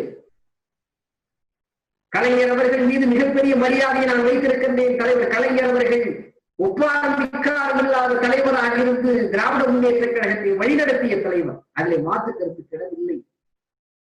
நெருக்கடி நிலை பிரகடனம் செய்யப்பட்ட பொழுது இந்திராவினுடைய எமர்ஜென்சி எதிர்த்து குரல் கொடுப்பதற்கு பல தலைவர்கள், பல முதலமைச்சர்கள் தயங்கி கொண்டிருந்த நேரத்திலே தலைவர் கலைஞர் அவர்கள் துணிந்து தீர்மானம் போட்டதுமல்ல, 2வது விடுதலை யுத்தத்தை பிரகடனம் செய்கிறேன் என்று சொல்லி பாடலிபுத்திரத்தின் தலைநகரத்தில் பாட்னாவில், பீகாரின் பாட்னாவிலே அறிவித்துவிட்டு, இதோ இன்னொரு சுதந்திர போராட்டத்திற்கு அழைப்பு விடுக்கிறேன், இளைஞர்களை வாருங்கள் என்று அழைத்தாரே ஜெயபிரகாஷ் நாராயணின் சோசலிச தலைவர். இந்தியாவிலே எந்த மாநில முதலமைச்சர்களும் எந்த மாநில கட்சிகளும் அவரை அழைத்து கூட்டம் போடுவதற்கு தயங்கிய நேரத்தில், வாருங்கள் இங்கே தமிழகத்திற்கு, நாங்கள் இருக்கிறோம், இது பெரியார் அண்ணாவும் உளவிய ஜனநாயகத்தை பாதுகாப்பதற்காக புறப்படுவதற்காக நாங்கள் இருக்கிறோம், வாருங்கள் என்று ஜெயபிரகாஷ் நாராயணனை வரவழைத்து 1 லட்சம் பேரை திரட்டி வரவேற்பு கொடுத்து அந்த மகத்தான தலைவர், சோசலிச தலைவர் ஜெயபிரகாஷ் நாராயணனை தோளிலே சுமந்து இந்த நாட்டில் நெருக்கடி நிலை பிரகடனத்துக்கு எதிராக முழக்கம் செய்வதற்கு பாதை அமைத்தவர் கலைஞர். பல நல்ல தலைவர்களுடைய அனுபவம் இந்த தலைவர்கள் டெல்லி தலைவர்களிடத்திலே இணக்கமான இருந்து அவர்களுடைய அன்பை பாராட்டை பெற்றவர் தலைவர். ஆனால் கலைஞர் அவர்கள் அண்ணாவுக்கு பிறகு முதலமைச்சர் பொறுப்பிலே இருந்தவர், ஆளுகிற பொறுப்பிலே இருந்து வழிநடத்தியவர், 5 முறை முதலமைச்சராக இருந்தவர். அவருக்கு இயல்பு அது. ஆனால் ஒரு நாடாளுமன்ற உறுப்பினராக மட்டுமே இருந்த நம்முடைய தலைவர் வைகோ அவர்கள் நாடாளுமன்றத்திலே அவர் ஆற்றிய பணிகளின் மூலமாக, ஒரு தமிழ் தேசிய இனத்துக்காக அவர் வழங்கிய முழக்கத்தின் காரணமாக நாடாளுமன்றத்திலே அவருடைய செயல்பாடுகள், துடிப்பு மிக்க செயல்பாடுகள், அவருடைய ஊக்கமான பணிகள், இவைகளை பார்த்த தலைவர்கள் சொல்வார்கள், டெல்லி போனவர்கள் எவரும் உருப்படியாக திரும்பியதில்லை. யாரை வேண்டுமானாலும் சொல்லலாம். டெல்லி போனவர்கள் அந்த டெல்லியினுடைய இருக்கக்கூடிய அதிகாரம், பாராளுமன்றம், அங்க இருக்கக்கூடிய அந்த அதிகார சுவை இருக்கிறது, அதை பெற்றவர்கள் அவர்கள் எளிதிலே விட்டு கொடுத்து விட மாட்டார். பதவியை விட்டு கொடுத்து விட மாட்டார்கள். ஆனால் நம்முடைய தலைவர் நெருப்பு கடலாக இன்றைக்கும் இருக்கிறார் என்று சொன்னால் அதனால் தான் டெல்லியில் இருக்கிற அத்தனை தலைவர்களும் மதிக்கிறார்கள். அது எந்த கட்சியாக இருந்தாலும் சரி, காங்கிரஸ் கட்சியாக இருந்தாலும் சரி, பாரதிய ஜனதா கட்சியாக இருந்தாலும் சரி, பொது விடுப்பு இயக்கங்களாக இருந்தாலும் சரி, பல மாநில கட்சிகளுடைய தலைவர்களாக இருந்தாலும் சரி, வைகோ என்கிற அந்த மனிதருக்கு டெல்லியிலே ஏன் இவ்வளவு பெரிய சிறப்பு? ஒரு முறை தியாகம் சொன்னார், நாடாளுமன்றத்தில் வைகோ நூல் வெளியீட்டு விழா என்று கருதுகிறேன். என்னுடைய தொகுப்பிலே வெளிவந்த அந்த நூல் வெளியீட்டு விழாவை பேசுகிற பொழுது தியாகம் சொன்னார், வைகோ தட்டினால் திறக்காத கதவு எதுவும் டெல்லியிலே கிடையாது என்று. அது உண்மை. எல்லா பிரதமர்களையும் சந்தித்திருக்கிறார்.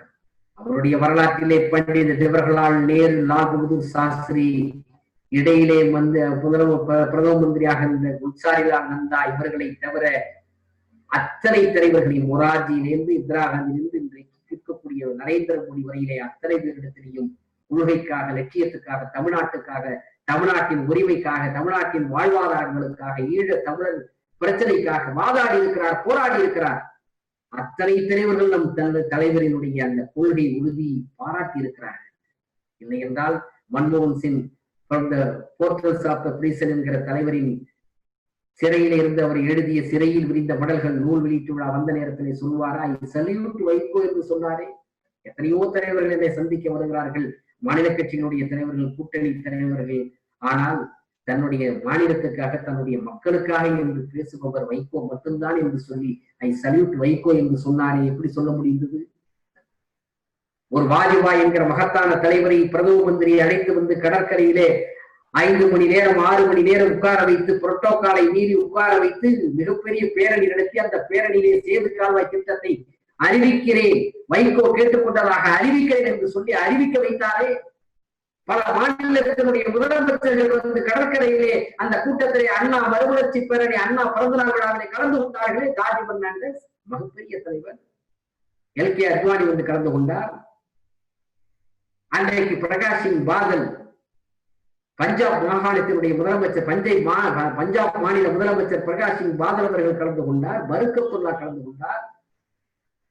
எத்தனை தலைவர்கள் தமிழகத்தினுடைய வரலாற்றில் நாம் நடத்திய பேரணிகள், ஊர்வலங்களில். இது என்ன காரணம்?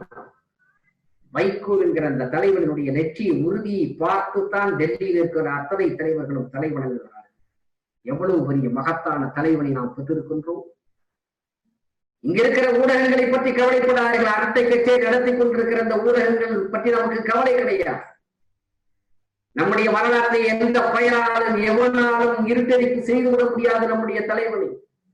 இன்றைக்கு சமூக ஊடகங்கள் வந்துவிட்டன.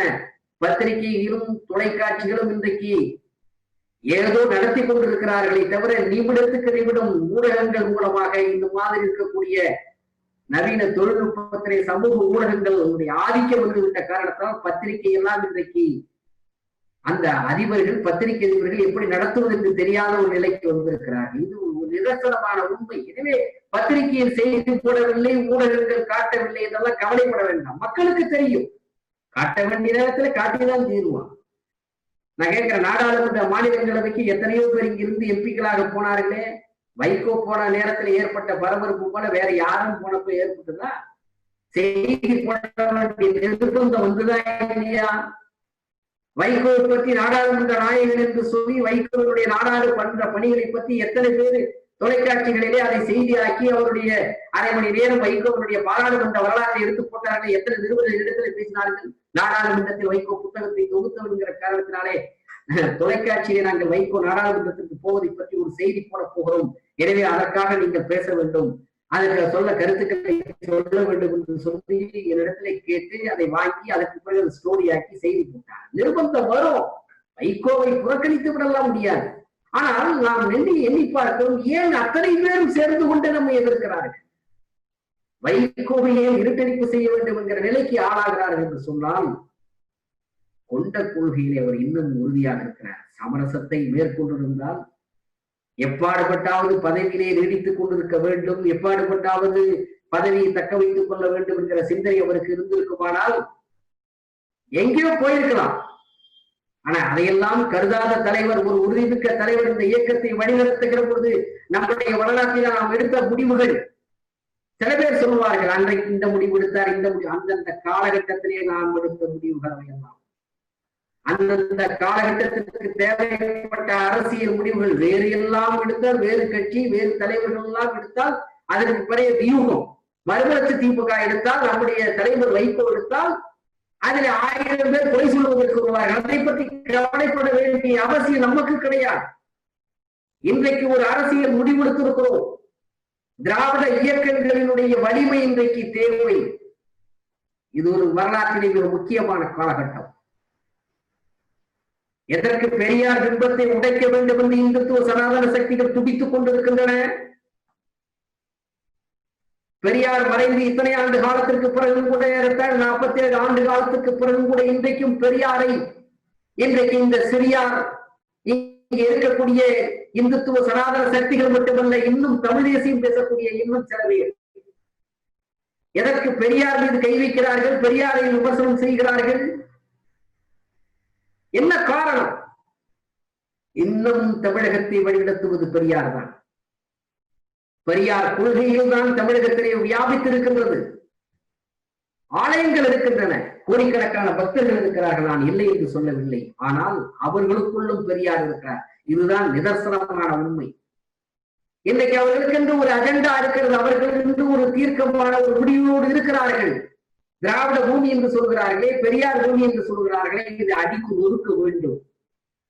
எந்த ஜாதிய ஏற்றத்தாழ்வுகளை எதிர்ப்பதற்காக இந்த மண்ணிலே பெரியார் சுயமரியாதை இயக்கத்தை தொடங்கினாரோ, தீண்டாமை ஒழிப்பதற்கு, ஜாதி பிறப்பிலே ஏற்றத்தாழ்வு கற்பிக்கக்கூடிய மனு தர்மத்தை எதிர்ப்பதற்கு, வருடாசிரம தர்மத்தை தரைமட்டமாக்குவதற்கு துடிப்போடு எழுந்த சுயமரியாதை இயக்கத்தை தலைவர் பெரியார் 1926 தொடங்கி அந்த லட்சியங்களில் கடைசி வரை உறுதியாக இருந்து இந்த நாட்டில் ஜாதிய ஏற்றத்தாழ்வுகளை போக்குவதற்கு, தீண்டாமை ஒழிப்பதற்கு, சாதியை ஒழிப்பதற்கு கடைசி வரையிலே குரல் கொடுத்து இந்த சமுதாயத்தை, திராவிட சமுதாயத்தை, தமிழ் சமுதாயத்தை பக்குவப்படுத்தினார்கள்.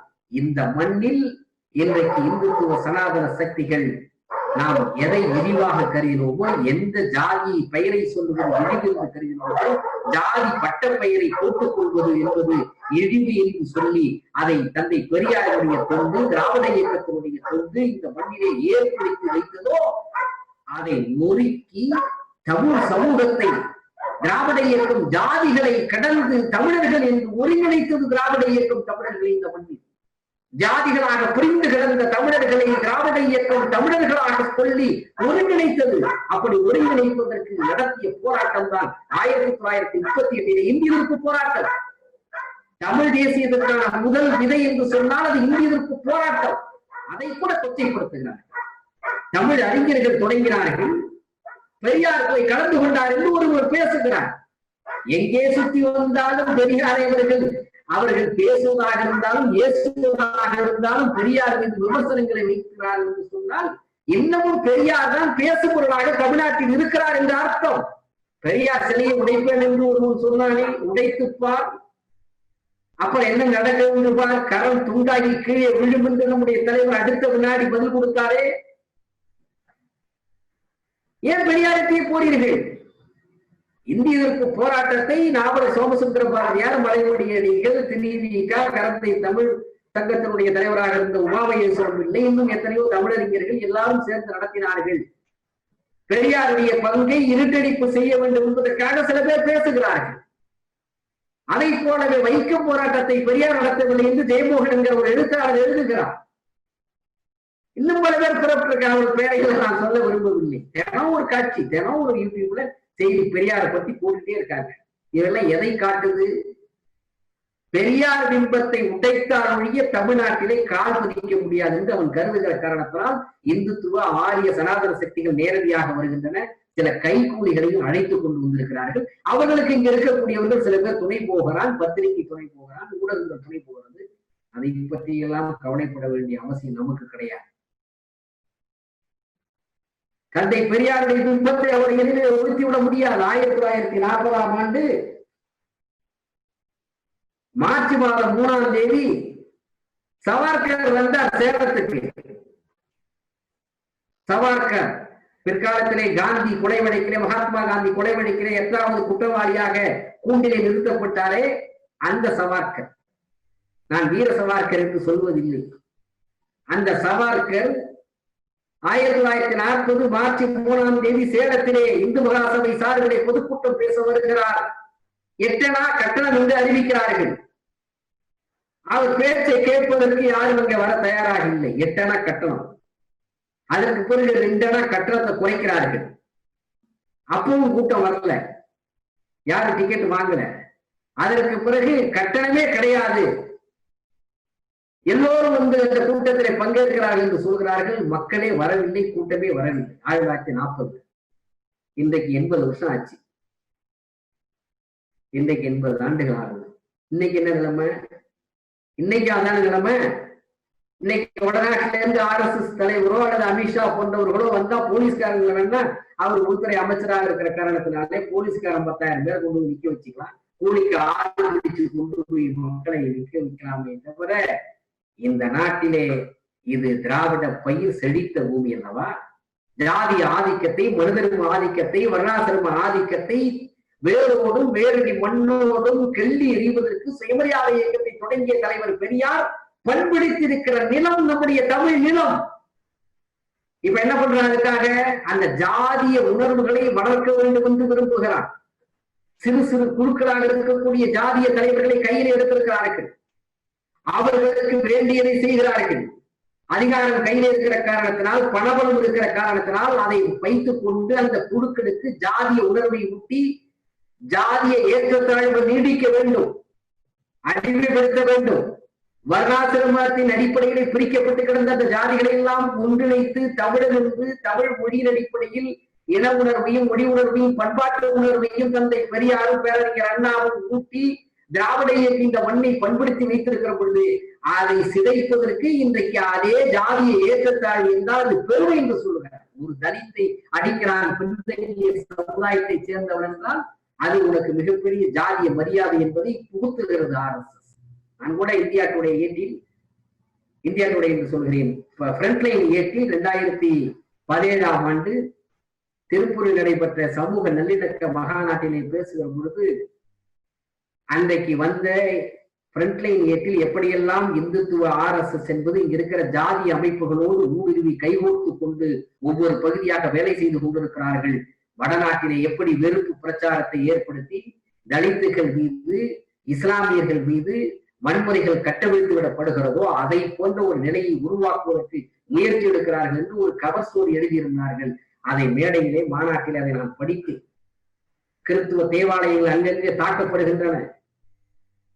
சாதாரண ஏழை மக்களாக இருக்கக்கூடிய, ஒடுக்கப்பட்ட சாதியில் இருக்கக்கூடியவர்கள், பழங்குடி மக்களாக இருக்கக்கூடியவர்கள் சிறிய சிறிய தேவாலயங்களை வைத்துக் கொண்டு வழிபடுகிறார்களே, அந்த அவைகள் அழிக்கப்படுகின்றன, தாக்கப்படுகின்றன, மசூதிகள் தாக்கப்படுகின்றன. இந்த நிலைமை இந்த 10 ஆண்டு காலத்திலே, குறிப்பாக இந்த 5 ஆண்டு காலத்திலே தமிழகத்திலே ஆங்காங்கே தலை தூக்கி இருக்கிறது என்று சொல்லி ஒரு பெரிய பட்டியலை கவஸ்டோடியிலே ஃப்ரண்ட்லைன் ஏட்டிலே எழுதியிருந்தார்கள். நான் அதை சொல்லுவதற்கு காரணம், எப்படி இருந்த தமிழ்நாட்டில் இன்றைக்கு அது போன்ற ஒரு நிலையை ஜாதி பெருமை பேசுவது தேவை என்று உருவாக்கக்கூடிய அளவுக்கு சிறு சிறு சாதி குழுக்களை எல்லாம் கையப்படுத்தி கொண்டு அவர்களுக்கு அவர்களுடைய ஜாதி உயர்ந்த ஜாதி என்கிற மனப்பான்மை புகுத்துவதற்காகவே வகுப்பெடுப்பதற்கு, தயாரிப்பதற்கு, அவருக்கு தேவையானதை செய்வதற்கு ஒரு கூட்டம் அதிகாரத்தை பயன்படுத்தி கொண்டு அந்த சனாதன சக்தியில் செய்து கொண்டிருக்கின்ற பொழுது, திராவிட இயக்கத்தில் நாம் வழிநடத்துகிற இந்த நேரத்திலே, திராவிட இயக்கத்தை ஒரு கூறு என்று சொல்லுகிற இந்த நேரத்திலே, மறுமலர்ச்சி திமுகவின்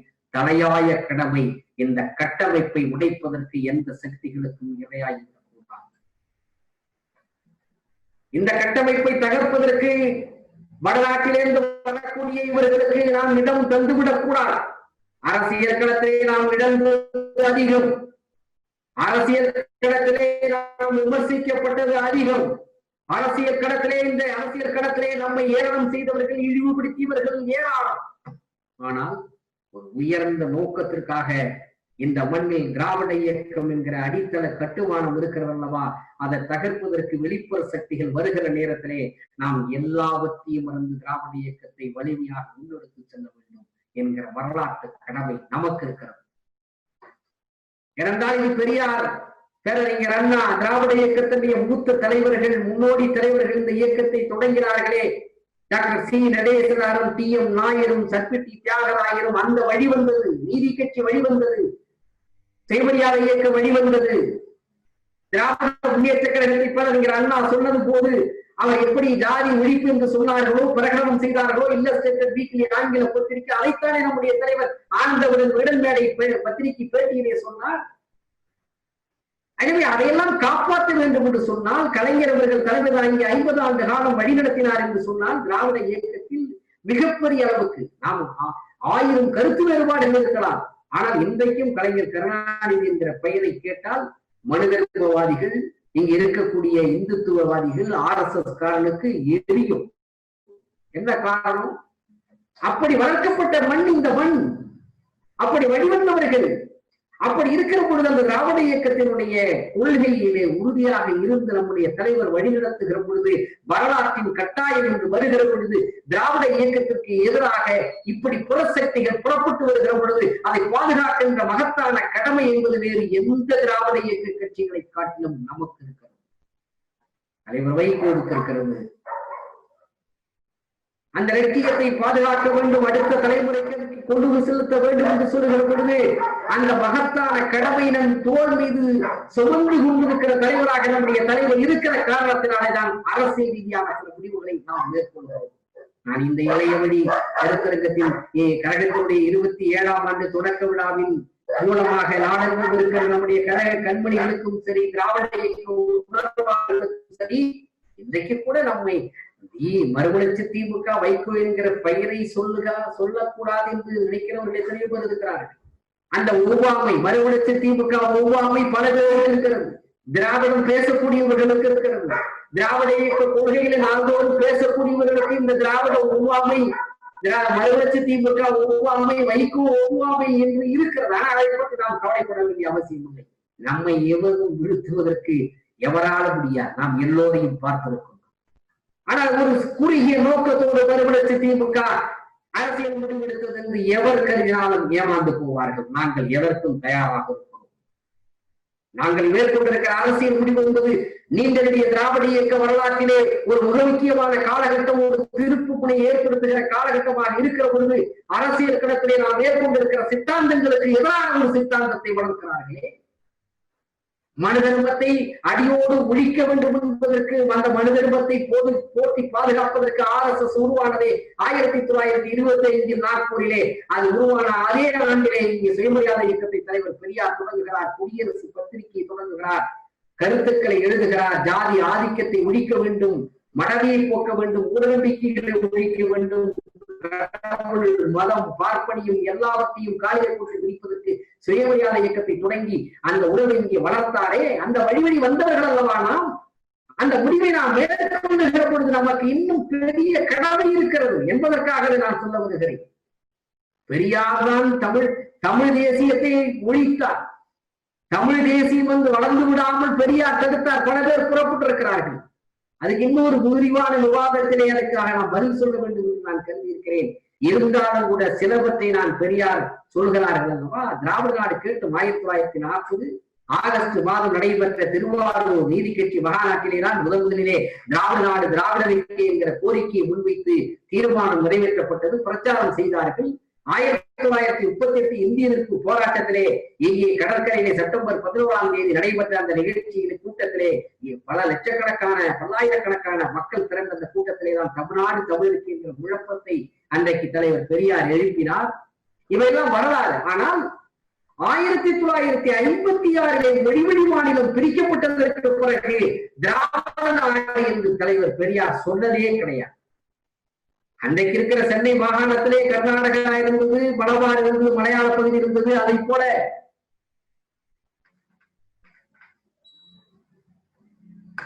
ஆந்திராவிலே சில பகுதிகள் இருந்தது. சென்னை மாகாணத்தை திராவிட நாடு என்று கேட்டோம். ஆனால் மிக உறுதியாக 1955 ஒரு வரலாற்று செய்தி சொல்ல வேண்டும். தட்சிண பிரதேசம் என்கிற அமைப்பை டெல்லி உருவாக்குவதற்கு முடிவெடுத்து இங்க இருக்கக்கூடிய தென் மாநிலங்கள் அத்தனையும் ஒன்று சேர்த்து தட்சிண பிரதேசம் என்கிற அமைப்பை உருவாக்க வேண்டும் என்பதற்கான ஆலோசனை நடைபெறுகிறது. கர்நாடகாவிலே நிஜலிங்கப்பா காமராஜர் போன்ற தலைவர்கள் சந்தித்து பேசுகிற பொழுது தந்தை பெரியார் இங்கிருந்து தந்தி அனுப்புகிறார். ஒருபோதும் காமராஜர் அவர்களே அதுக்கு ஒப்புக்கொள்ளார்கள்.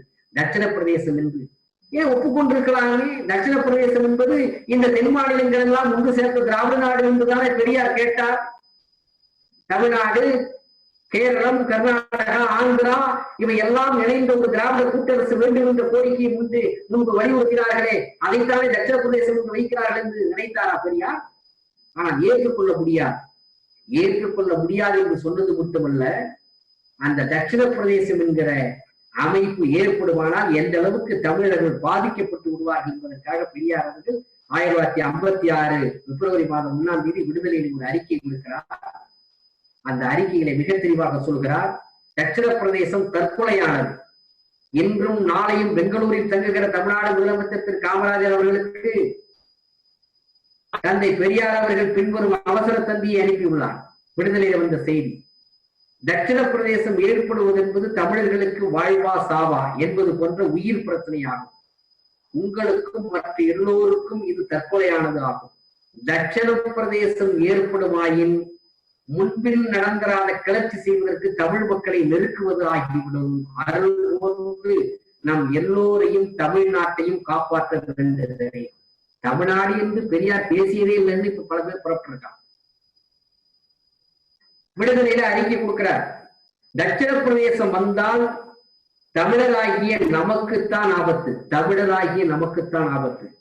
தமிழ், கன்னடம், மலையாளம் 3 நாடுகளும் ஒன்று சேர்ந்தால் பார்ப்பனர்களால் கழித்து விடப்பட்டு நம்மவருக்கு கிடைத்து வரும் உத்தியோகங்கள் எல்லாம் மலையாளிகளின் கைக்குள் போய்விடும்.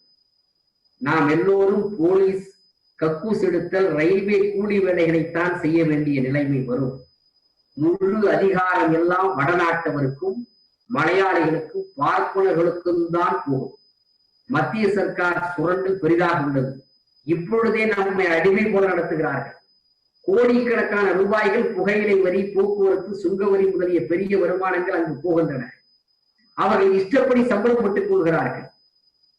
எனவே தோழர்களே, தந்தை பெரியார் அவர்கள் இந்த அறிக்கையை விடுத்துவிட்டு அதற்கு பிறகு விடுதலையிலே 29/8/1956 இது ஒரு மிகப்பெரிய மிக முக்கியமான அறிக்கை. அதுல சொல்கிறார், திராவிட நாடு எது?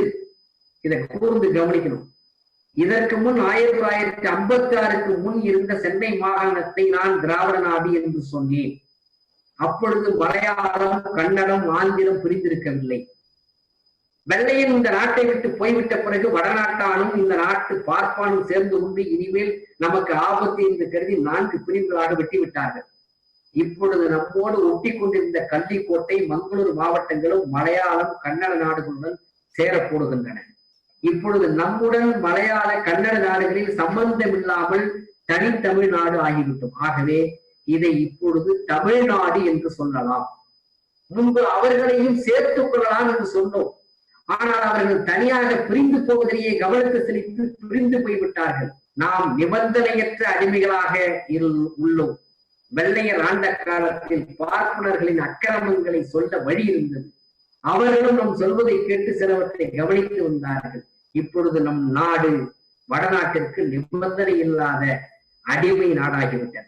மலையாளம், ஆந்திரம், கர்நாடகம் பிரிந்து போய் அவைகளுக்கென்று தனித்தனி சட்டசபைகள் அமைத்துக் கொண்டு விட்டன. நமக்கும் அவைகளுக்கும் சம்பந்தமில்லை. என்றைக்காவது நம் நாடு பிரிந்தேதான் தீரும். பலரின் உயிர் தியாகத்தின் மூலம்தான் நாட்டை பிரிக்க முடியும். பாகிஸ்தானும் பல வெட்டு கொலைகள் நடந்து பின்னர் பலர் செத்துதான் பிரிந்தது. இது விடுதலையில் 57 எழுதுகிறார். தமிழ்நாடு என்று பெரியார் சொன்னதே கிடையாது. அவர் கேரளாவுக்கும் மலையாளிகளுக்கும் கன்னடர்களுக்கும் ஒக்காலத்து வாங்கினார் என்று பேசுகிறார்களே, என்ன துணிச்சலிலே பேசுகிறார்கள்? எதற்கு பேசுகிறார்கள்? 56 மொழிவரி மாநிலங்கள் பிரிந்ததற்கு பிறகு கேரளா, கர்நாடகா, ஆந்திரா என்று மாநில பிரிவினைகள் வந்ததற்கு அவர் உறுதியாக தமிழ்நாடு தமிழருக்கு இந்த முடிவுக்கு வந்து நிற்கிறார் பெரியார். அன்றைக்கு இவையெல்லாம் மாகாணங்கள் பிரிந்ததற்கு பிறகு தமிழ்நாடு தமிழருக்கு என்கிற விளக்கத்திற்கு ஒரு அர்த்தம் கொடுக்கிறார். அதை வலியுறுத்தித்தான் 56க்கு பிறகு தொடர்ந்து அறிக்கையை கொடுக்கிறார், போராட்ட களங்களிலே பேசுகிறார். தமிழ்நாடு தமிழருக்கு என்கிற கோரிக்கையை முன்வைத்து அதற்காகவே இந்திய தேசப்படை எரிப்பு, தமிழ்நாடு மாநிலம் நீங்களான தேசப்படை எரிப்பு போராட்டத்தை அறிவிக்கிறார். அப்பொழுது ஒரு அறிக்கை கொடுக்கிறார். நாடு பிரிவது பொதுவாக எந்த அரசியல் சட்டத்திற்கு விரோதம் அல்ல. சாதிய ஒழிய வேண்டும் என்றால் அதற்கு மதம் இடம் தரவில்லை, பாப்பான் இடம் தரவில்லை, சட்டம் இடம் தரவில்லை. ஆனால் இவற்றிலிருந்து பிரிந்து கொள்ள வேண்டியதுதானே. பிரிந்தால் ஆபத்து, கஷ்டம் என்கிறார்களே. எப்படி ஆபத்து? பிரிந்து விட்டால் வடநாட்டுக்கு போகிற வருமானம் நமக்கு மிச்சம் இல்லையா? அவனுக்கு வேண்டுமானால் வருமானம் நஷ்டமாகும். தமிழ்நாடு தமிழருக்கானது என்றால் அவர்கள் எல்லாம் இங்கு வருவார்கள் என்று சொல்லிவிட்டு, ஆம், தமிழ்நாடு நீங்கிய இந்திய யூனியன் படத்தை தீ வைத்து கொளுத்தினால் நம்முடைய எதிர்ப்பை காட்டினதாக ஆகும்.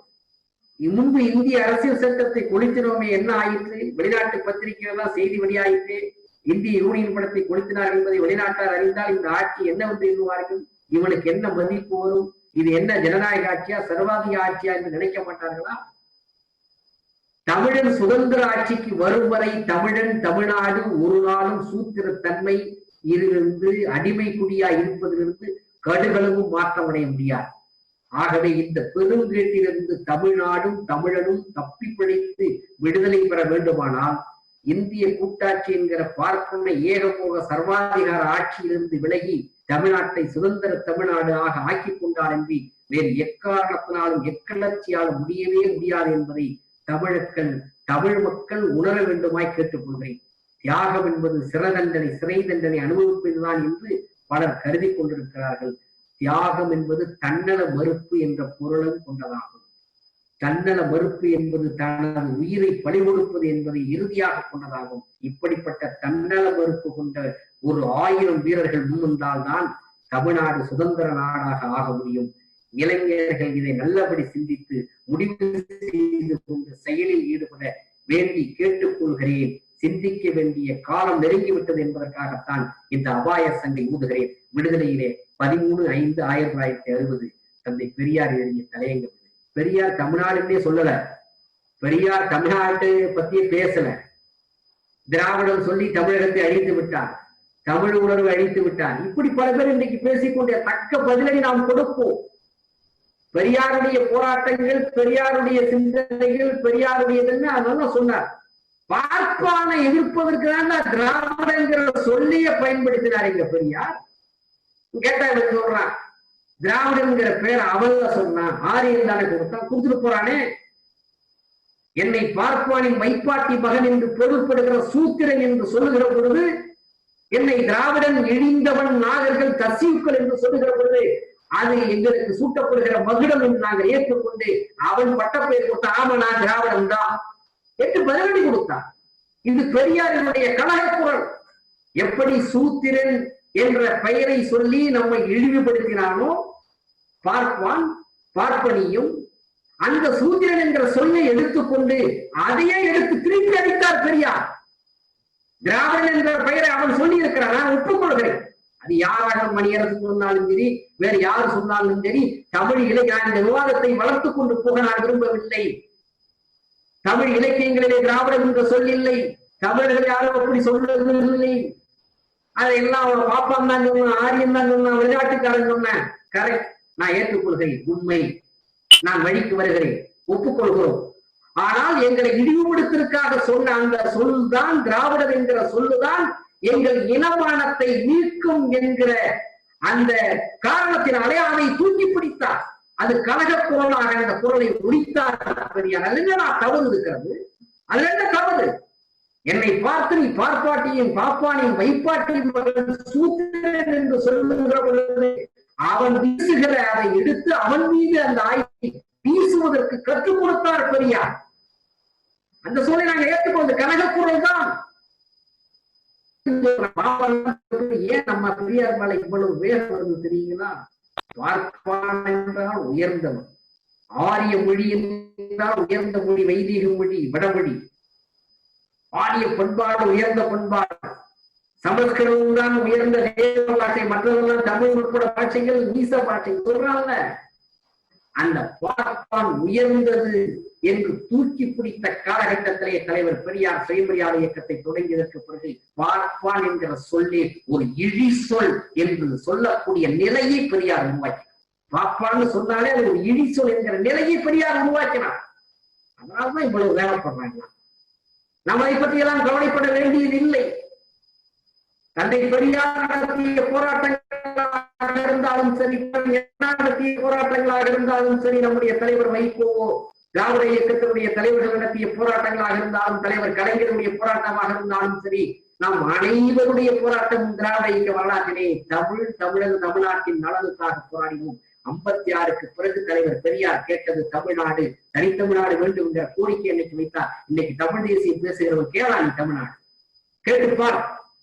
நாங்கள் கேட்டு கைவிட்டதாகத்தான் இருக்கட்டும். நான் வரலாற்று செய்தி உண்மை, நான் ஒத்துக்கொள்கிறேன். நீங்கள் கேளுங்கள். தமிழ் தேசியம் பேசிக்கொண்டு ஓட்டுக்கு வரக்கூடிய நீங்கள் தமிழ்நாடு வேண்டும் என்று கேளுங்கள். இந்திய வல்லாண்மை ஆட்சிக்கு கீழே சரி இருக்க வேண்டாம். நீ தீர்மானம் போது பார்ப்போம், முடியுமா உன்னால? சொல்லுங்க பார்ப்போம். எவனும் பேசிவிட்டு போயிடலாம். கேளு. பெரியார் கேட்டு சிறை துன்பத்தை அனுபவித்தார். பேரறிஞர் அண்ணா சிறை துன்பத்தை அனுபவித்தார். திராவிட இயக்க தலைவர்கள் மகுடம் சுமந்தார்கள், வரிகளை சுமந்தார்கள், சிறைச்சாலையில சித்திரவதைக்கு ஆளானார்கள். சாதியை ஒழிக்க வேண்டும் என்பதற்காக அரசியல் சட்டத்தினை குளித்துவிட்டு சிறைக்கு போய் எத்தனை ஆயிரம் குடும்பங்கள் தெருவுக்கு வந்தன. திராவிட இயக்கத்திலே, திராவிட கழகத்திலே தலைவர் பெரியார் அறிவித்த சாதி ஒழிப்பு போராட்டம், இந்திய எதிர்த்து போராடி எத்தனை பேரை கொலை கொடுத்திருக்கிறோம். இதற்கு தீர்வு என்று சொல்கிற பொழுது இந்திய ஒன்றியத்தை நாங்கள் ஏற்றுக்கொண்டிருந்தோம் என்று வந்த பொழுது திராவிட இயக்கத்தினுடைய அந்த அரசியல் களத்திலே தலைவர் பெரியாருக்கு பிறகு திராவிட நாடு கோரிக்கை கைவிட்டதற்கு பிறகுதான் பேரறிஞர் அண்ணா அவர்கள் மாநில சுயாட்சி என்கிற சுடரை தூக்கி கொண்டு வந்தார். மாநில சுயாட்சி என்கிற கோரிக்கையை முன்வைத்தார். இன்றைக்கு அதனுடைய தேவை இருக்கிறது. நாம் அதிலேதான் கவனம் செலுத்துகிறோம். ஒரே நாடு, ஒரே மொழி, ஒரே கலாச்சாரம் என்று சொல்லுகிற பொழுது நீனும் நானும் ஒன்றா? பெரியார் தன்னுடைய இறுதி பேருரையிலே சொன்னாரே, உன்னுடைய உணவு வேறு, என்னுடைய உணவு வேறு, உன்னுடைய உடை வேறு, என்னுடைய உடை வேறு, நீயும் நானும் ஒன்று என்று எப்படி சொல்ல முடியும்? 10,000 மைல்களுக்கு அப்பால் இருக்கக்கூடிய டெல்லிக்காரன் எப்படி எங்களுக்கு எஜமானமாக இருக்க முடியும்? ரகளை வேண்டாம், போய்விடு என்று தன்னுடைய இறுதி சொற்பொழிவுகளை டிசம்பர் மாதம் 1973 தியாகராயனை பேசுகிற பொழுது பெரியார் சொன்னார், இன்றைக்கு ஒரே நாடு, ஒரே மதம், ஒரே கலாச்சாரம் என்று சொல்கிற பொழுது 2000 ஆண்டுகளுக்கு முன்பு தனியரசு அமைத்து வாழ்ந்தவர்கள், நாகரிகத்திலே சிறந்தவர்கள், இந்த மண்ணுக்கு கொடையாக அளித்தவர்கள், மொழியிலே சிறந்தவர்கள், பண்பாட்டில் சிறந்தவர்கள், சிற்பக்கலையில் சிறந்தவர்கள், நாடகக்கலையில் சிறந்தவர்கள், கிழடி ஆய்வு அதைத்தானே சொல்கிறது. அப்படி சிறந்து ஓங்கிய நம்முடைய இனம் தமிழ் இனம். இந்தியா முழுவதும் இருந்தவர்கள் திராவிடர்கள், தமிழர்கள். அவர்கள் கைபர் போலும் கணவாய் குடியாக வந்த அந்த ஆரிய கூட்டம் வந்ததற்கு பிறகு திராவிடர்கள் தென்னிந்தியாவுக்கு பக்கம் இந்தியத்துக்கு தெற்கே விரட்டப்பட்டார்கள். இதுதானே ஆரிய திராவிட போராட்டம், இதுதான் இந்தியாவினுடைய வரலாறு. தெற்கு சமவெளி நாகரிகத்தை பற்றிய ஆய்வுகள் என்ன சொல்கின்றது? திராவிட நாகரிகம் தமிழர் நாகரிகம் அல்லவா?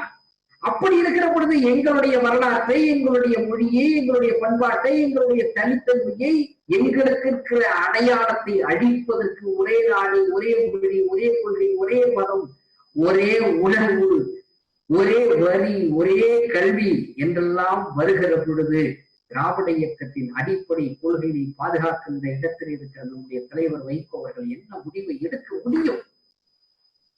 சரி, நாம் இவ்வளவு தீவிரமாக மற்றவர்களா என்றெல்லாம் கருத வேண்டிய அவசியமில்லை.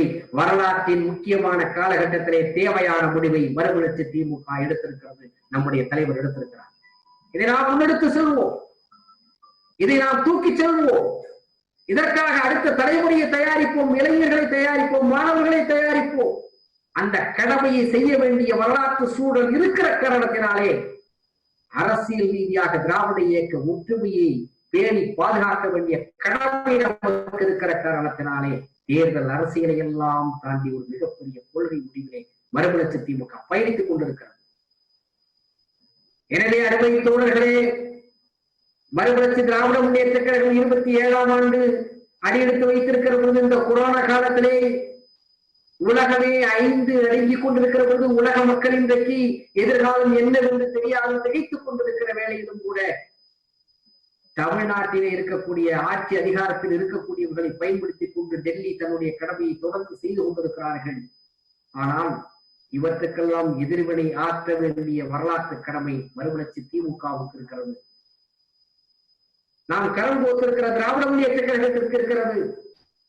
நம்முடைய தலைவர் வழியில் அதற்காக களமாடக்கூடிய கடமை திராவிட முன்னேற்ற கழகத்தினுடைய தலைவர் தளபதி ஸ்டாலினுக்கு இருக்கிறது. திராவிட இயக்கத்தை வழிநடத்தக்கூடிய ஆசிரியர் ஐயா வீரமணிக்கு இருக்கிறது. திராவிடர் விடுதலை கழகத்தை நடத்தி கொண்டிருக்கிற அண்ணன் குளத்தூர் மணிக்கு இருக்கிறது. தந்தை பெரியார் திராவிடர் கழகத்தை நடத்தி கொண்டிருக்கக்கூடிய மதிப்புக்குரிய நம்முடைய கோவை ராமகிருஷ்ணன் அவர்களுக்கு இருக்கிறது.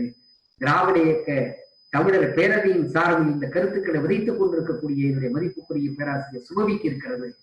எனவே திராவிட அடையாளத்தில் இருக்கக்கூடிய நாம் அனைவரும் ஒன்று சேர்ந்து மிகப்பெரிய சக்தியாக உருதிரண்டு வரக்கூடிய நம்முடைய எதிரிகளை புறங்கண்டா வேண்டிய வரலாற்று கட்டாயம் இருக்கிற பொழுது நம்முடைய கண்களுக்கு தேர்தல் அரசியல் பெரிதாக தெரியவில்லை. இதுதான் உண்மை. ஆனால் இதை எங்கள் பலவீனம் என்று எவரும் எடுத்துக் கொள்ளக்கூடாது. வலிமை வலிமை வலிமையில் இருக்கிறது அமைப்புகள், அதை பற்றி எல்லாம் யாரும் சிந்தித்து விடக்கூடாது. இதை எங்கள் பலவீனம் என்று எவரும் கருதிவிடக் கூடாது. அதையும் நான் எச்சரிக்கையாக சொல்லி விரும்புகிறேன். ஆனால் எடுத்த நிலைப்பாட்டினை உறுதியாக இருக்கிற இயக்கம், இந்த இயக்கம் என்கிற காரணத்தினால் நம்முடைய தலைவர் வைகோ அவர்கள் பல செலவைப்பாடுகளை சுமந்திருந்தாலும் கூட நம்முடைய தலைவர் வைகோ அவர்கள் உறுதியாக இருக்கிறார்கள். எனவே தோழர்களே, 2021 தேர்தலோடு முடிந்து போகிற அரசியல் அல்ல இந்த அரசியல். அதையும் தாண்டி நூற்றாண்டு கடந்திருக்கிற நம்முடைய திராவிட இயக்கத்தினுடைய வேர்களை பாதுகாக்க வேண்டும், அடித்தளத்தை பாதுகாக்க வேண்டும், பெரியாரியத்தை பாதுகாக்க வேண்டும். இந்த மண்ணிலே அண்ணா உருவாக்கிய அந்த உணர்வை பாதுகாக்க வேண்டும், திராவிட இயக்கத்தினுடைய அடித்தளத்தை பாதுகாக்க வேண்டும். அந்த கடமையை நிறைவேற்றுவதற்கு வாழையடி வாழையாக இளைஞர்களை தயாரிக்கின்ற கடமையை நாம் மேற்கொள்வோம். திராவிட இயக்கத்தை பாதுகாப்பதற்கு, இந்த சூழலை ஏந்தி செல்வதற்கு அடுத்த தலைமுறையை தயாரிக்கின்ற மிகப்பெரிய கடமையை நாம் மேற்கொள்வோம். அரசியல் எல்லை கோடுகளை எல்லாம் கடந்து இந்த திராவிட இயக்கம் என்கிற ஒற்றை புள்ளியை நாம் அனைவரும் ஒன்று சேர்ந்து இந்த திராவிட சுடரை தூக்கி பிடிப்பதற்கு, இந்த தமிழ் இளைஞர்களை தயாரிக்கின்ற அடிப்படை கடமையை செய்வதற்கு இது போன்ற காணொலி வாயிலாக இருக்கக்கூடிய கருத்தரங்குகளை, பாசறைகளை நாம் பயன்படுத்திக் கொள்வோம். அதுதான் நம்முடைய தொலைநோக்கு பார்வை. தேர்தல் அரசியல் வருகிற பொழுது, தேர்தல் நெருங்குகிற காலகட்டத்திலே அதையும் கடந்து செல்வதற்கு மறுமலர்ச்சி திமுக தயாராக இருக்கிறது. ஒரு மிகப்பெரிய நோக்கத்தோடு, கொள்கையோடு நாம் இருக்கிற பொழுது, ஒரு மகத்தான தலைவருக்கு பின்னாலே நாம் வழிநடந்து செல்லுகிற பொழுது, அந்த தலைவரை பற்றி 2004 பிப்ரவரி 15ஆம் தேதி வெளிவந்த ஆனந்தத்திலே எழுதினார்கள். சிறையிலிருந்து நம்முடைய தலைவர் வந்த பொழுது எழுதி அந்த தலையங்கத்திலே குறிப்பிடுகிறது. அதை மட்டும் நான் சொல்லி இந்த நிகழ்விலிருந்து நான் விடைபெற கருதுகிறேன். அது எல்லோருக்கும் தெரிந்ததான். நிகழ்கால அரசியல் அதிசயம் என்று சொல்லி எழுதிய தலையங்கத்திலே விகடன் பத்திரிகை குறிப்பிட்டது. 1.5 ஆண்டுகளுக்கு மேலாக சிறை பறவையாக இருட்டுக்குள் இருந்துவிட்டு ஜாமீனில் வெளியே விடுகிறார் வைகோ. சமீபகால இந்திய சரித்திரத்தில் வேற எந்த அரசியல் தலைவரும் இத்தனை நீண்ட காலம் சிறை சாலையில் கழித்தது கிடையாது. நீதிமன்றத்திற்கும் சிறைக்குமாக அடைக்கழிக்கப்பட்டதும் கிடையாது. இந்த கைது முற்றிலும் அரசியல் காரணங்கள் கொண்டது என்று நீதிமன்றத்தில் சட்ட போராட்டம் நடத்தினாரே தவிர, அந்த மன்றத்திற்கு வெளியே மலிவான அரசியல் பரபரப்பை கிளப்பி ஆதாயம் தேடும் முயற்சியில் ஒருபோது வைகோ ஈடுபடவில்லை. விசாரணையின் போது பல நாட்கள் உட்கார மறுத்து நின்றபடியே நீதிமன்ற நடவடிக்கைகளில் ஈடுபட்டது அவரது தன்மானத்திற்கு தரச்சான்று. ஒரு சின்ன கோரிக்கையை நிறைவேற்றாமல் போனாலே ஆதரவு வாபஸ் என்று மிரட்டுகிற ஆர்ப்பாட்ட அரசியல்வாதிகளுக்கு மத்தியில் தான் இடம்பெற்ற தேசிய ஜனநாயக கூட்டணி அரசுக்கு தன்னால் எந்த தர்ம சங்கடமும் வந்துவிடக் கூடாது என்பதில் இறுதி வரை கடைபிடித்த பக்குவமும் நிதானமும் வைகோவை தனித்து காட்டுகிறார். விடுதலை புலிகள் இயக்கத்திற்கு அவர் ஆதரவு காட்டுவது சரியல்ல என்று வாதிடுபவர்களை கூட அவர் காட்டிய இந்த கண்ணியமான அணுகுமுறை நிச்சயம் கவர்ந்திருக்கும். நாகரிக அரசியல் என்பது அருங்காட்சியகத்தில் மட்டுமே காணப்படுகிற அபூர்வ பொருளாகிவிட்ட இந்த காலத்தில் வைகோ ஒரு நிகழ்கால அதிசயம்தான் என்று எழுதியது. அந்த நிகழ்கால அரசியல் அதிசயமாக இருக்கிற நம்முடைய தலைவர் திராவிட இயக்க லட்சியங்களுக்குமாக மட்டுமல்ல, எந்த தனிநாடு கோரிக்கையை திராவிட இயக்கம் முன்வைத்ததோ, பெரியார் மன்னாவும் முன்வைத்தார்களோ, அதனுடைய இன்னொரு வடிவமாக ஒரு தேசிய இனம் இலங்கையிலே போராடி கொண்டிருந்த பொழுது அந்த தமிழ் தேசிய இனம் தான் இழந்த பகுதியை, தான் இழந்த இடத்தை தன்னுடைய அரசுரிமையை மீட்பதற்காக நடத்திய போராட்டம், விடுதலை போராட்டம். தன்னுடைய அரசுரிமையை, தன்னுடைய இறையாண்மையை மீட்பதற்காக நடைபெற்ற அந்த விடுதலை போராட்டத்திற்கு எல்லா வகையிலும் துணை நின்றார். களத்திலே நின்று போராடியவர்களுக்கு, புலிகளுக்கு துணை நின்றார். அதற்காகவே சிறை துன்பங்களை ஏற்றார். உலக நாடுகளிலெல்லாம் சென்ற அந்த விடுதலை போராட்டத்திற்கு ஆதரவு திரட்டினார். கடைசியாக 2011 ஜூன் திங்களில் 1 தேதியில் பெல்ஜியம் தலைநகரம் பிரசல்ஸில் நடைபெற்ற மகாநாட்டிலே அனைத்து ஐரோப்பிய நாடுகளின் நாடாளுமன்ற உறுப்பினர்கள் கூடிய அந்த மகாநாட்டில் பொது வாக்கெடுப்பு என்கிற கோரிக்கை முன்வைத்து ஒரு அரசியல் தீர்வு வேண்டும் என்கிற முதல் முன்மொழிவை நம்முடைய தலைவர் ஏற்படுத்தினார் என்றால், நாடு கேட்டு போராடிய திராவிட இயக்கத்தினுடைய இன்னொரு பரிணாமம் தான் தமிழ் ஈழம் என்கிற அந்த நாட்டுக்காக நம்முடைய தலைவர் வைகோ குரல் எழுப்புவது.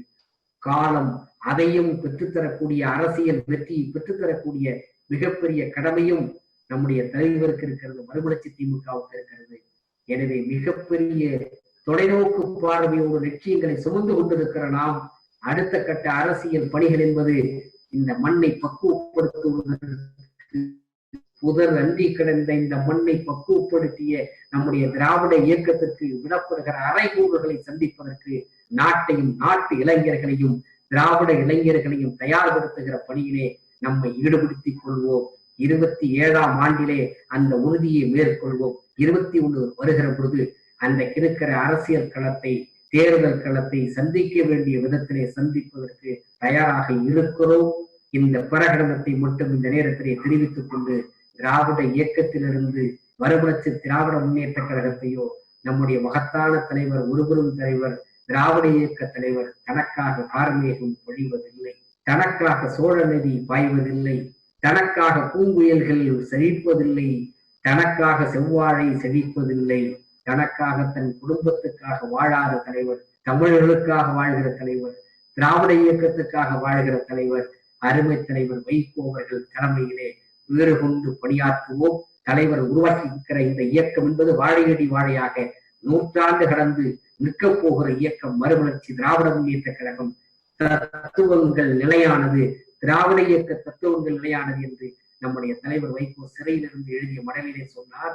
நான் நிரந்தரமானவன் அல்ல, தத்துவம் நிலையானது என்று அவர் சுட்டி காட்டினாரே, அதையும் நாம் மனதிலே தாங்கி இந்த தத்துவத்தை நிலைநிறுத்துவதற்கு மறுமலர்ச்சி திமுகவை வாழையடி வாழையாக பட்டு போகாமல் கட்டி காப்பாற்றுகிற கடமையை நாம் மேற்கொண்டு அந்த உறுதியை இந்த நேரத்தில் எடுப்போம் என்று தெரிவித்து, வகரையின் மறுமலர்ச்சி திமுக தமிழர் மறுமலர்ச்சி பேரவையின் சார்பில் நடைபெற்ற இந்த நிகழ்ச்சியில் என்னையும் ஒரு பொருட்டாக கருதி அழைத்து உங்களையெல்லாம் சந்திக்கின்ற வாய்ப்பை உங்கள் மூலமாக கழக கண்மணிகளுக்கு தெரிவிக்க வேண்டிய செய்தியை, நாட்டுக்கும் திராவிட இயக்க தோழர்களுக்கும் சொல்ல வேண்டிய செய்தியை சொல்லுவதற்கான ஒரு வாய்ப்பை உருவாக்கி கொடுத்த என் நெஞ்சிலே நிலையாக நினைத்திருக்கக்கூடிய அறுவை தோழர்கள் தாயகம் சுரேஷ், பஹ்ரைன், அதே போல வளைகுடா நாடுகளினுடைய செயலாளர் நம்முடைய வல்லம் பஷீர், நம்முடைய ஸ்டாலின் பீட்டர் உள்ளிட்ட அனைவருக்கும் என்னுடைய நன்றிகளை, பாராட்டுகளை தெரிவித்து விடைபெறுகிறேன். நன்றி.